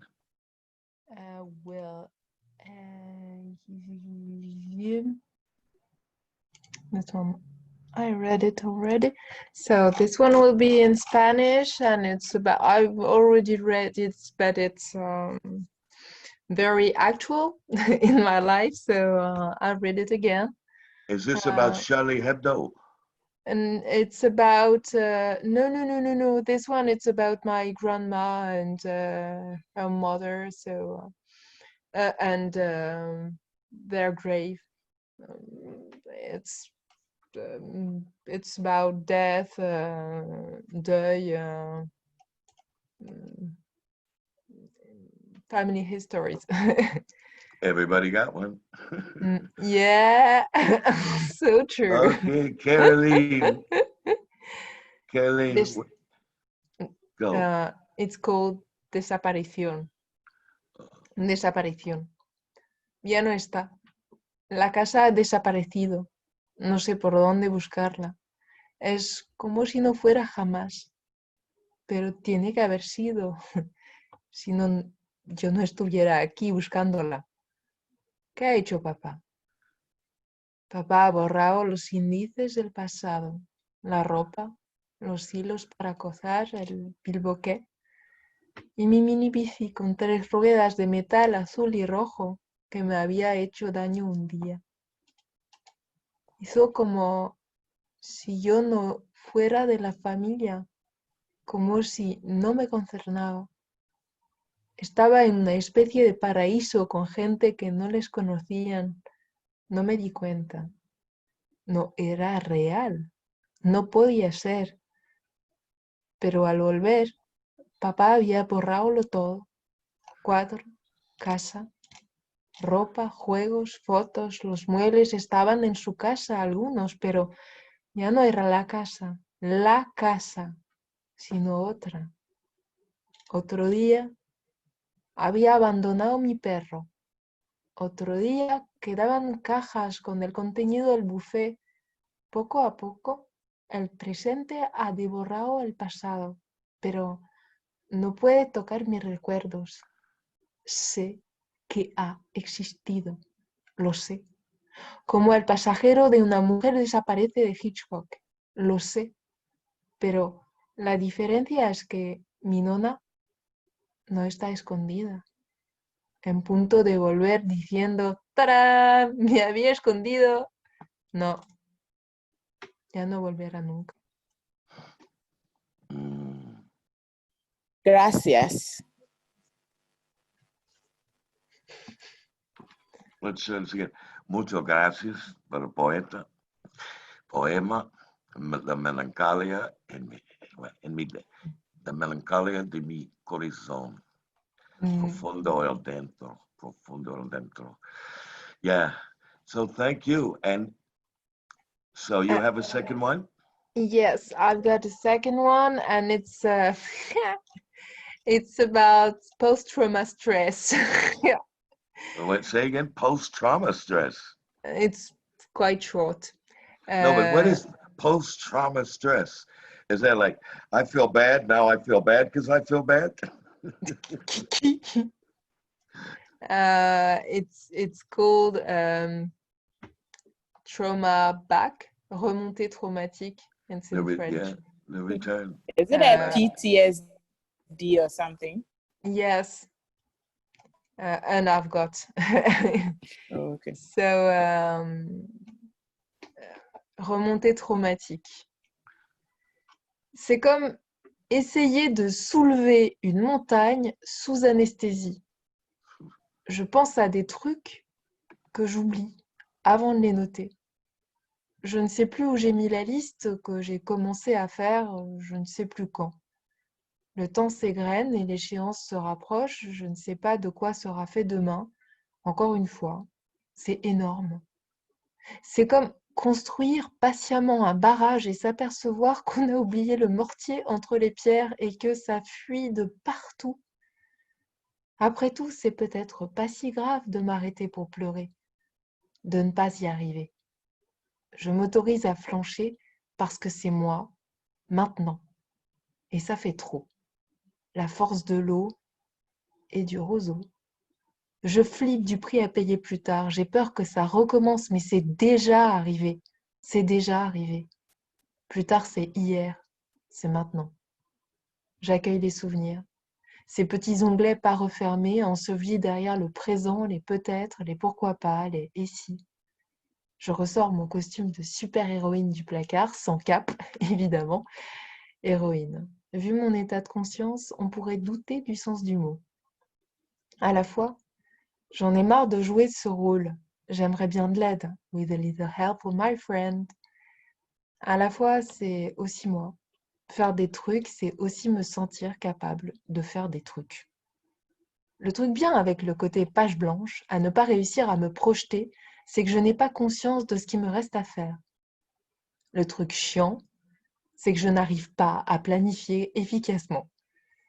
J'ai pas retrouvé la liste. J'ai oublié de la chercher. Allez, je vais déjà commencer par manger et préparer à manger pour demain. Après, j'irai dormir. Demain, peut-être, pourquoi pas. Et si je la retrouvais? Et si j'y arrivais? Good sentiment. Don't remain captured by trauma. Don't remain captured. All right, Yes, thank you. you can't manage with it. You just Right. have to cry and take the time to live the emotions, because you can keep the top all the time. Yeah, that causes ulcers, strokes, behavior that gets you put in jail or in the graveyard. Mm-mm. Mm-hmm. So okay, so thank you, Caroline. Now, if we could go, wow, across the pond, way over past the cornfields to the West Coast, to the Bay Area. Hello, Jane. Hello. Harrison Street. Peace for the living is not a constant state. Beginning at the Embarcadero, rolling up and over Rincon Hill, up and down and around the Mission Curve, easing into Presida Park, glove-like. Here on Harrison Street, nothing happens the way you want it to. Nothing works like you think it should. This is where I loved a woman as best I could for as long as I could. I recognize it. Holy Harrison Street, consecrated by your dying. Now alone, 3 cats napping, never comfortable with the passing. It's part of me till my own on-ramp to the Bay Bridge, east-west, interstate east. Seems like the steel melts, wraps around me like blanket with the view of the bay. Cars zoom north of me and south. I accept the facts of who I am now. How long it takes to mourn is of no matter to what happens next and after. Many sad first coming, tempered with the possibility of a chance of joy. Forward, acceptance, embrace as I must, and welcome. We is a word like a Valentine bouquet. Harrison Street. All right. You put it on the I map. love the part of a Valentine bouquet. Well done. Okay, so your next street, I presume? Yes, I have another street, and you foretold it that it would be Columbus Avenue. Rising up the elephant tusk, Transamerica pyramid built on the muck of sunken sailing ships abandoned in the gold rush for bags and bags of dust. Contrast with American zoetrope, flat iron corner, some cycle here. Ride out the bus onto the cannery at Beach Street, playing with my pals, roaches, North Beach strip joints, plates of pasta and Salisbury steak at Original Joe's, light switch flipped, hammered at International Sports Club, bright kitchen light glares the scatter. Watch out, Gentle Ben. All my pals are hiding. Tequila, gin, vodka, called TGV for the bullet train in Europe. High-speed crash into bed at evening's end. High-octane spinning hovercraft. Pray to God for the big spit to vomit. I did this to myself. Last lament of the dying. That'll wreck your dance moves for Bimbo's 365 across the street. What exactly is it that I'm doing?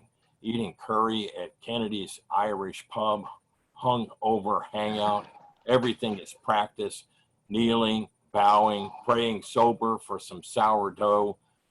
I'm looking for Bodhisattva. Is Bodhisattva looking for me?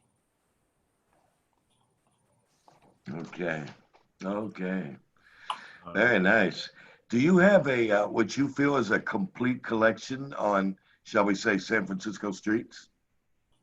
Yeah, at this point, yeah, I do. And how many poems or streets might that cover? 17. Wow. Okay. I have Lombard and I have a bunch of different ones of them. Some of them are more like this one, where there's a thing about, really tying into the street, but I also tie it into whatever I'm, it's an arena for me to do a dance with. Is Bodhisattva a person? Yes. Oh, okay. It's a Buddha that has not gone to nirvana, because they want to stay here, because they dig doing good work. I got you. That's deep. All right. Spiritual guy. Very deep, very deep. I enjoyed it. Okay. Well, thank you, Dave. Hang out. Okay. Can we have Benedicta and Claire and Vic? Wow.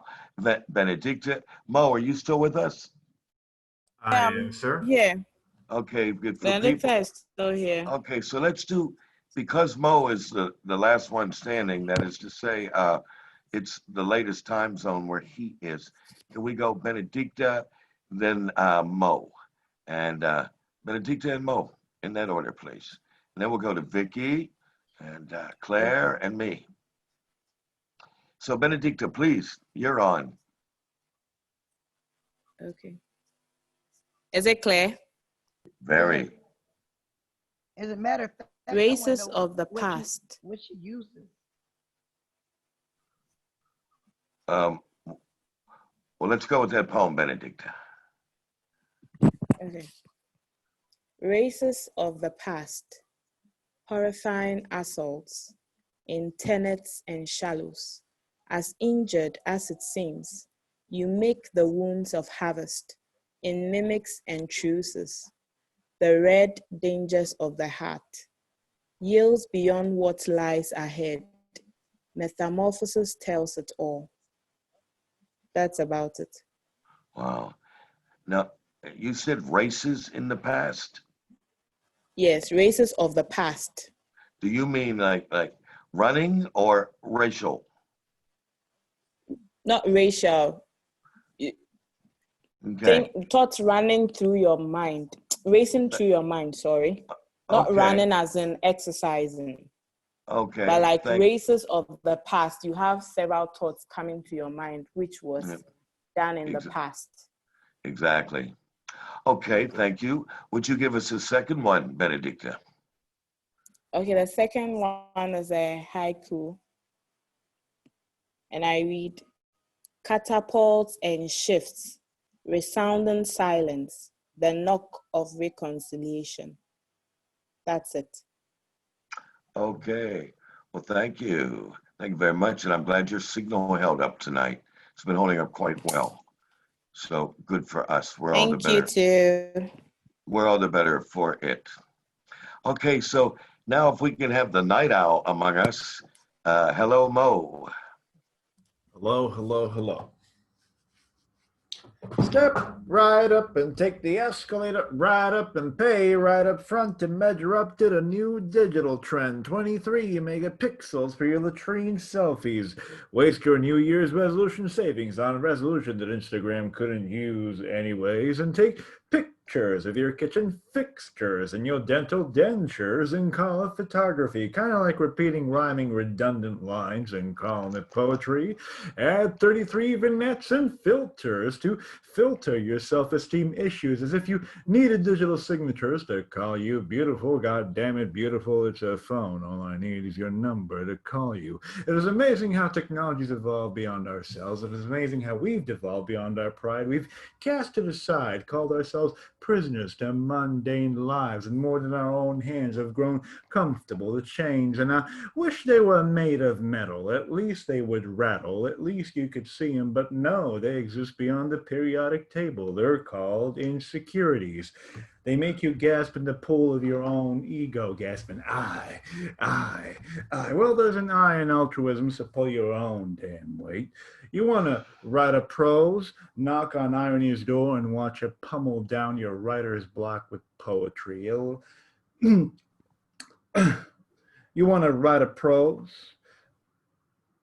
knock on irony's door and watch it pummel down your writer's block with poetry. You will find backstabbers preaching brotherhood, guys quantifying manhood with the amount of lays they've got. You will find girls screaming feminism while shaming the reputation of their stay-at-home mothers who are simply trying to raise worthier others, like how a boy and how he ought to become a man, or a girl and how she could champion feminism. And by the way, I refuse to use the word feminazi because there is nothing feminine about a dictator named Hitler. Whoa. I say show off. Mo is a show off. That was applause lit. meter. Applause meter. Yeah. That was lit. Ding, ding, ding, ding. That was showing off. That was showing your behind, Mo. That was dope. That was performance art, right? Performance poetry. Yes. Yeah. Yeah. Okay. And he did it so effortlessly. He did it so effortlessly. I wanted to like buy one. He was like an auctioneer. Like, wait a minute, I want one of those. Like, And I'm glad you guys liked it. I posted this little ditty 2 days ago, and it goes, me talking to a TV news host. Mo, did you hear the survey that there's, and then Mo says, I heard half the surveys are wrong. Host, where'd you hear that? Mo, in a survey.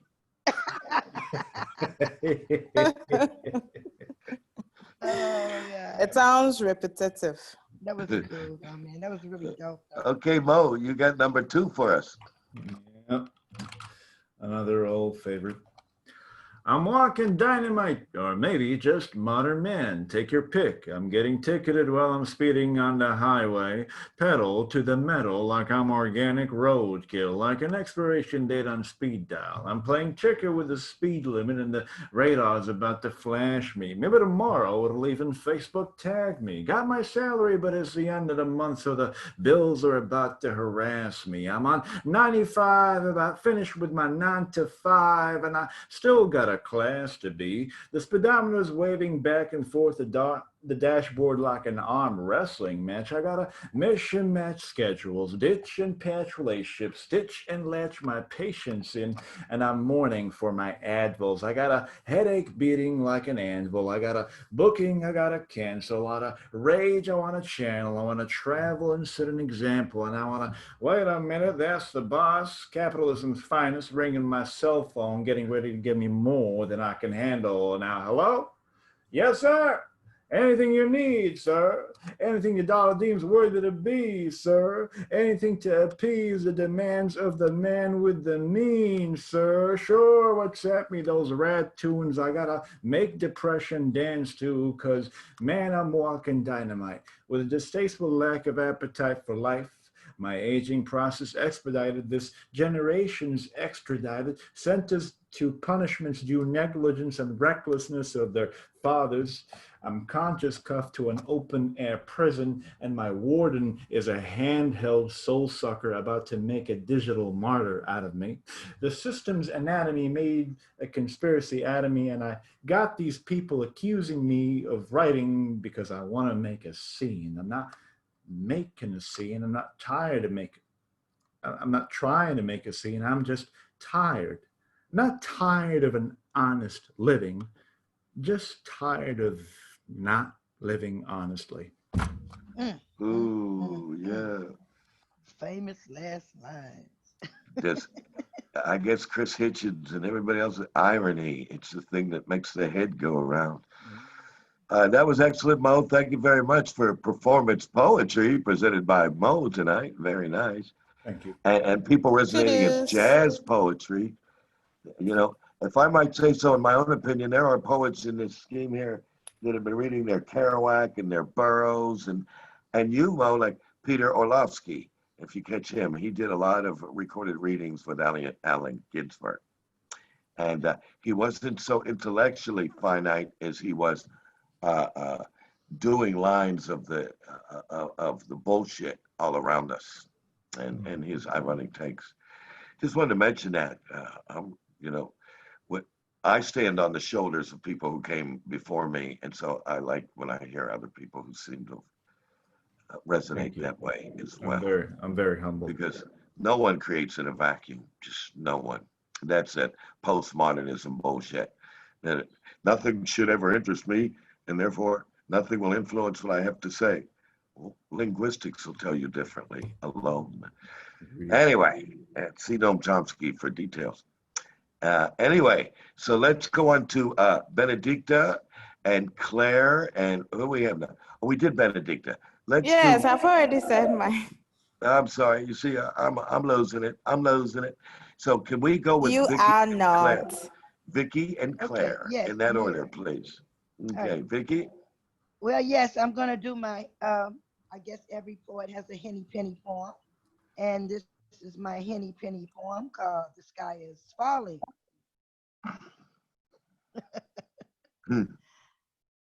The sky is falling, and I don't even have an umbrella.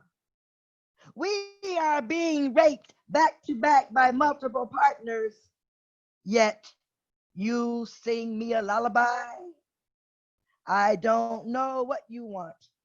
You said you don't know what I want, that you just want us to fuck through this. You said, I want to sleep through this. You said, wake you when it's over. They blew up the sky. They insert the half limp penis into a small child's bottom. The sky is falling, and I ask you to say something, to do something, and all you have to say is you have a few more inches, another love song, and memories that we can share. But I resound, darling, the sky is falling. They have pilfered our bullions, stolen billions, killing civilians, burned down the pavilions, and starving our children. And what say you? You are silent. You are silent. You are prepared to eat cake. Have you no courage? I shout. I need men, women, and people to say no and to back up the no's, to organize, to build escape contraptions. I need you to slap that son of a bitch. I need a poem with hair on its chest. So when I ask you for your plan of action, I should get a captain's response. I should hear respect. You need to be taking charge. I should not hear a weak moan of a cheap jack off. The action you've planned is what I should hear. I should hear love's battle call. I should hear over my dead body. What the fuck? Let's implement this plan. They did what? You sit empty, dwelling in on what was, then looking all past and ignoring the confronting harm. Not even are you willing to sound the alarm. Yet you want to see the twinkle in my eye when you put on your charm. I say the sky is falling and I'm so not impressed. Don't stroke me to death. The sky is falling and you want me to love you in the dark under the moonlight while drinking contaminated water with no Medicare, no change of underwear, no schools, no roof, no bank account, not even an umbrella nor diapers, can't even duck snipers. Poets take off those pink tinted shades and don't talk me to death. Don't you see our asses are hanging out? You say you never knew this. You never knew this was a call to action. Is that why your strange reaction when I asked of your plan of defense? You offer no solution. Even the most reluctant soldier knows you cannot sleep in the trenches. So I say, the sky is falling. You say war. What war? And then you sing a song about who done you wrong. Hand me that gun. I feel a draft. Excuse me while I cover my own ass. So yes, everyone must take up the cause. We need a lyrical takeover. The sky is falling. That's a wake-up call. That's a wake-up call. Just think if you did on-site dating and someone said, "What do you expect of a dating man like me?" And you sent him that poem. That would clear the wheat from the chaff, I'll tell you that. All right. So are you ready for your second one, Vicky? Yes, I have a second one pulled up. Trying to see which one I had. I want to hear let me see what this is. I have pulled up several poems here. Let me see what this is. I'll just do this short one here. It's called the Book of Oladeji. In those days, I gave him the rhythm of my soul. He started dancing as I vibed to his heartbeat. We connected blissfully. Days of long-lived love awaited us. Days ventured into years, years into centuries, centuries into generations. These are the new days of our lives on earth. These books shall be written with the counts of the steward of this green planet, the beginning of our new survivors of a new world. It has been ordained she shall be the record keeper. The poetess Oladeji shall submit these things unto the Creator for his judgment. In peace. In peace, Vicky. All right. These poems just keep landing. Okay, so now if we can go on to Claire Andriani, please. Hello, Claire. Hello. Okay, so I will read a poem called A Cello without bow. A cello without bow. We play cards in this spot of sun while music plays in the background. Apart from that, there is no sound. This afternoon, fabulous in the summer breeze, I know we understand each other in a glance. Dance with me, please dance with me. I'm a cello without bow. I have dreamt of that many times, your hands caressing the ceiling while I'm playing the guitar. The clouds seem to approve of this summer breeze that caresses our hearts, and of Miles Davis in the background. I'm a child, I'm 5, and you're the arms I dreamt about. Ooh, okay. Lucky somebody. All right. How about a second one, Claire? So, yeah, as a second poem, I will read you the translation I made by Edgar Allan Poe. The poem is called Annabel Lee. It's a bit long, so I will... No, it's okay. And that's my translation in French. Do you know Annabel Lee? I do. Annabelle Lee, The Bells, Telltale Heart, The Raven. Oh, wow. Yeah. So I love Annabelle Lee. Are you going to do it in English? I'm going to do it in French, but okay. For those who don't know it in English, maybe I should read it in English, but then it's going to be too long, Mo. What do you think? I think it's Edgar Allan Poe. Go ahead and read it in English. It's your call. But I think you'll be celebrating Poe for all of us if you would read in his English language, I think. Well, if you want to do it in French, those of us who know it, if not, maybe you can just give a summary afterwards. Okay. I'm going to do it. So she can mix it. You can mix it as well. It's your call, Claire. You've heard opinions. It's your call. Yeah, I'm going to do it in French. Okay. And I could, Benedicta, that's a good idea to mix it. I'm just doing this so that I can mix. And here it is. I'll just read to you the first stanza in English and then all the rest in French. Gotcha. It was many and many a year ago, in a kingdom by the sea, that a maiden there lived, whom you may know by the name of Annabel Lee. And this maiden, she lived with no other thought than to love and be loved by me. I was a child and she was a child in this kingdom by the sea. But we loved with a love that was more than love, I and my Annabel Lee. With a love that winged seraphs in heaven coveted her and me. So that's the English first stanza, and now in French. Wait. Et c'est pour cette raison qu'il y a très longtemps, dans ce royaume au bord de l'océan, un vent souffla d'un nuage glaçant ma belle Annabel Lee, amenant ses semblables de haut rang à l'éloigner de moi, pour l'enfermer dans une sépulture, dans ce royaume au bord de l'océan.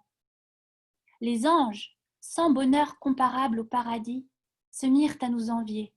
Oui, c'est pour cela, comme tout homme le sait, dans ce royaume au bord de l'océan, que le vent se souleva d'un nuage la nuit, glaçant et tuant mon Annabel Lee. Mais notre amour était de loin plus fort que l'amour de ceux qui étaient plus vieux que nous, pour beaucoup bien plus sages que nous. Et ni les anges du paradis là-haut, ni les démons des profondeurs de l'océan ne pourront séparer mon âme de l'âme de ma belle Annabel Lee. Car la lune ne brille jamais sans m'apporter des rêves de la belle Annabel Lee. Et les étoiles ne s'élèvent jamais sans que je sente les yeux clairs de la belle Annabel Lee. Alors, toute la nuit, je reste couchée aux côtés de ma chérie, ma vie et ma promise, dans son tombeau là, au bord de l'océan, dans sa tombe près de l'océan, retentissant. I just want to read the last stanza in English, and that I'll be done. For the moon never beams without bringing me dreams of the beautiful Annabel Lee. and the stars never rise, but I feel the bright eyes of my beautiful Annabel Lee. And so, all the night tide, I lie down by the side of my darling, my life and my bride, in her sepulchre there by the sea, in her tomb by the side of the sea. Beautiful. Thank you. Très bien, merci. And that poem reveals, like many of his poems, that he lost Annabel Lee. There was one wife that died on him that he never got over, never. And it began a series of expression where he sent love poems to the dead, and where he says, I will lie beside my beauty, beside her tomb," to the point where with Telltale Heart and the Bells, that certain literary critics accused him of being into what you call necromancy, romance with the dead. And Yeah, he could never get over all the deaths in his life. Yeah, and never did recapture the love he had for Annabel Lee. So I think the American school system that wished to prevent us from learning meaningful poetry made an accident and gave us two very meaningful poets. And he had very interesting word, difficulty to mourn. He mourned all the way to the grave. You know?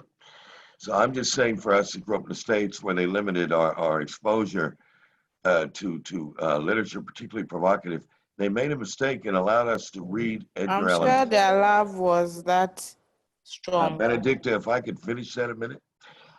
They allowed us by accident to read Edgar Allan Poe and Robert Frost. You know, the road.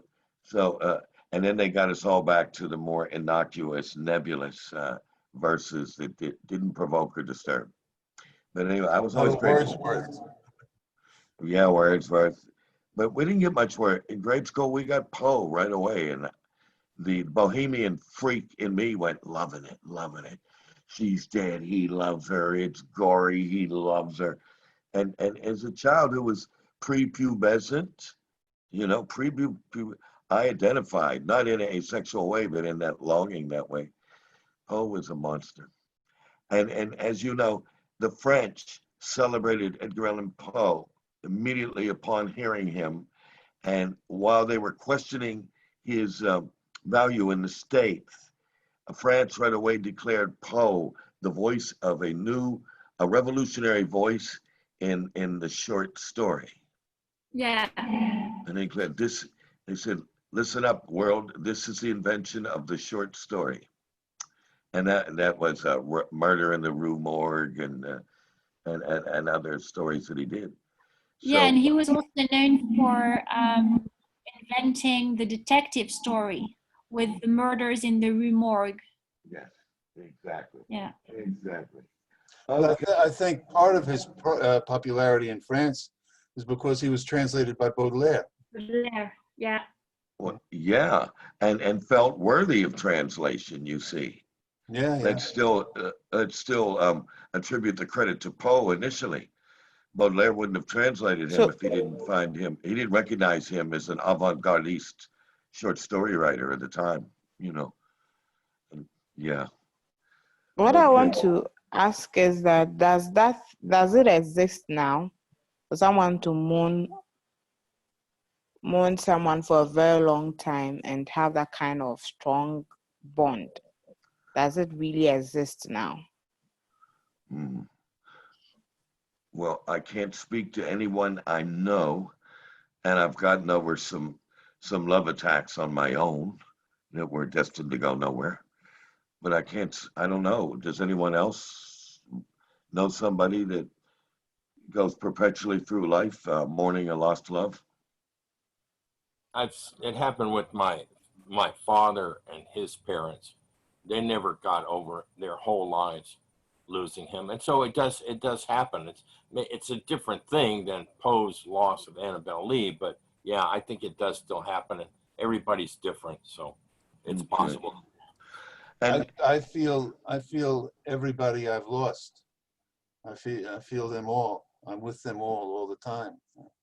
mhm. I admit I regret, due to my immaturity and then my alcoholism and then other kind of shit I did through my life. I regret certain women that had I not been off the rails, I would have been very happy to stay with them for good. And so it comes back to me in these days. And it doesn't deter my feelings for a present woman, but it reminds me, Mo, you had the ideal woman and you blew it. And you know you blew it not just by some empiric, some blank statement, but by feeling. And help me out, French people. Um, you had a 19th century composer. Was it Berlioz, who fell in love with an opera singer who kept who rejected him, and so he continued and continued without obligation, but by choice, to write grand symphonies and letters to her, and she kept resisting. So he finally did a symphony where he had the largest symphonic orchestra ever assembled in history, along with live cannon fire that went off during the symphony in honor of her. She finally attended, after like 15 years of no, attended that symphony. He felt then that he was going to go orgasmic in musical expression, and he did so. And after it was over, he said, "Now, my love, what do you think?" And she said, "I'm not impressed." No, I didn't know that. Yes. And so he went on to suffer to the end. She did attend the concert in Paris, the largest symphony orchestra ever assembled, with live fucking cannons going off. This guy was, talk about La this. vie est belle. He topped Cyrano with Roxanne. All right. I'm going to do, I'm the last Good reader. for us. Yeah. And she ended up telling him, "I'm not impressed." So he never did win her heart, never did. It's Berlioz.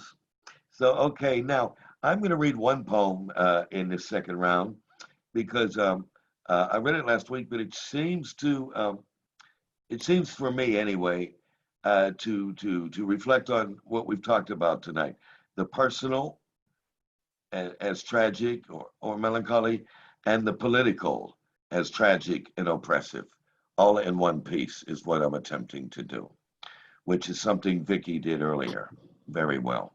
So I don't know if I can catch up with you, Vicky, but here we go with mine. And it's called a numbers game. One curious look, two eyes in orbit, three crooked teeth, four sutured scars, five fold brow, six sins repeated, seven leagues deep, 8 days late, 9 times dead, 1,000 laughs, 11 loves gone, 12 o'clock strike, 13 state of mind, 14 light years, 15 unpaid, 16 miles uphill, 17 suns rise, 18 kilos of coffee, 19 stars over Paris, 20 times overdue, 21 gray hairs, 22 stained glass windows,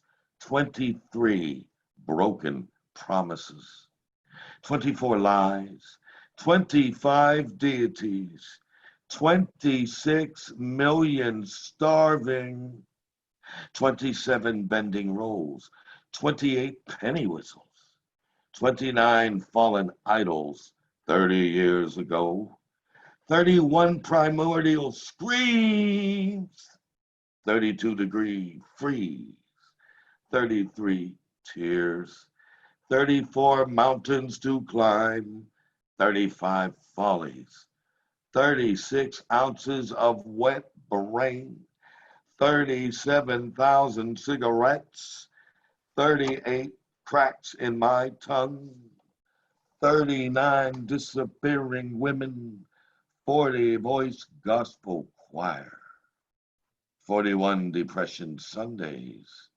42 free protons, 43 full moons, 44 closed doors, 45 angles, 46 rehearsals, 47 lost memories, 48 tons of shit, 49 versions corrupted, 50 birthdays. Kiss yourself.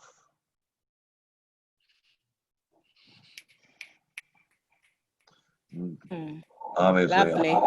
autobiographical a decade ago, and still holds on to me. I could add more creaks and cracks in it if I update it. Wow.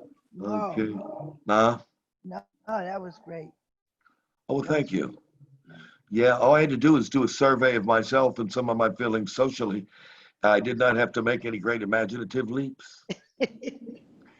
And so I liked that. I thought this poem's a winner, and I didn't really have to work hard. I just had to count what's happened to me and what I detest socially. And deliver Do it. it. Yeah. You delivered Yeah. it well. And do it. Do it. It's in the Okay. delivery sometimes. Sorry. Yeah, I think that's the best. Sorry. No, I just said sometimes I think it's in the delivery. You delivered it well. Yeah, because it does stir me emotionally when I read it. And what did you say, Dane? Oh, I was just going to say, I'm just the kind of person I am, and I think this probably resonates to a bunch of different other people too, is that it's the emotional, personal connection to you, and it is, sharing that with the world that, that makes that human connection so strong. I like that kind of art the best myself because there's honesty there and human connection. Yeah, yeah. And I'm making no claims about myself that anybody in this Zoom room can't experience truly from their own lives. Seems to me. You know, you get over the age of 30 and there's no free rides. There's no free lunch, as we talked about before, with the infliction of suffering or toxic people. And so in that regard, you're right. I'm glad that it resonates beyond me. I am not little Mozart, altogether unique. If we all had the same experience at the same time, Yeah. we still would express it differently. Okay. And the thing is instead of saying you had 41 follies, how do I know you? I mean, unless I subjectify a second person. Instead, putting it on me allows me to out on myself at the same time suggest that isn't this something in common? Mm-hmm. And Dostoevsky did that in the long novel, the first modern novel, and that he did when he was declared the first modern novelist, where he wrote about himself and himself and himself, and his characters were around him. And the reason why Crime and Punishment went global is people, I feel that way. I want to do that. I'm suffering from that. And it was all basically wound up around 4 people in Dostoevsky's life that spoke to 4 million people around the world. So that's tribute to Dostoevsky. Okay, so we've done 2 rounds, and I said that if anyone wishes to do so, and before we do that, I would like to remind you that more and more of yous are posting the Angora Poets announcements. And I'm hearing from people as you are, oh, Angora Poets, we're hearing about this, or who are they? And that is our method. Truly, that's going to be our method of outreach. I'm not paying Facebook or some other group to promote us. And I'm not, and I'm not an Instagram makeup artist on who we are not. So really it comes back to, I encourage those of you to continue posting because I've seen it and really appreciate it. Angora Poets invites. And if you haven't done it so far, please do. because you are the messenger of Angora Poets. Who is the messenger? You are. I'm one of you. You are. And the fact that you're all very credible poets, okay, honestly speaking, gives a very credible, a very credible impression to those who might curiously want to join us. It could eliminate, again, separate the wheat from the chaff, because this ain't the Gong Show. I have to say good night, everybody. Okay. Up early Have a tomorrow. good night, Bill. You too. Well, as we like to say, Thank you, You everybody. and me both, Bill. You and me both. Bye. well, like we like to say, Mosquito bites. More Bill. nightmares. like More to say, nightmares. Bye. Bill. Bill's gone. More Gone. nightmares. okay. Oh, I bye, tried to Bill. call him. I'm gonna see you Well, guys later. if you got a Bye, job, Mohammed. No, Have a good Monique night. Thanks, Claire. Good dreams. I knew this was Ellen. gonna happen. I knew this was gonna happen. What, you know, you gotta do what you gotta do, you know? yeah, really. All Hey, right. if you're going to work, hey, you Mine might is as well. nightmares for everyone. More nightmares for everyone. Okay. And if you got to go to work, somebody's got to do it. It might as well be you. Yeah, unfortunately. You and Bill and Benedicta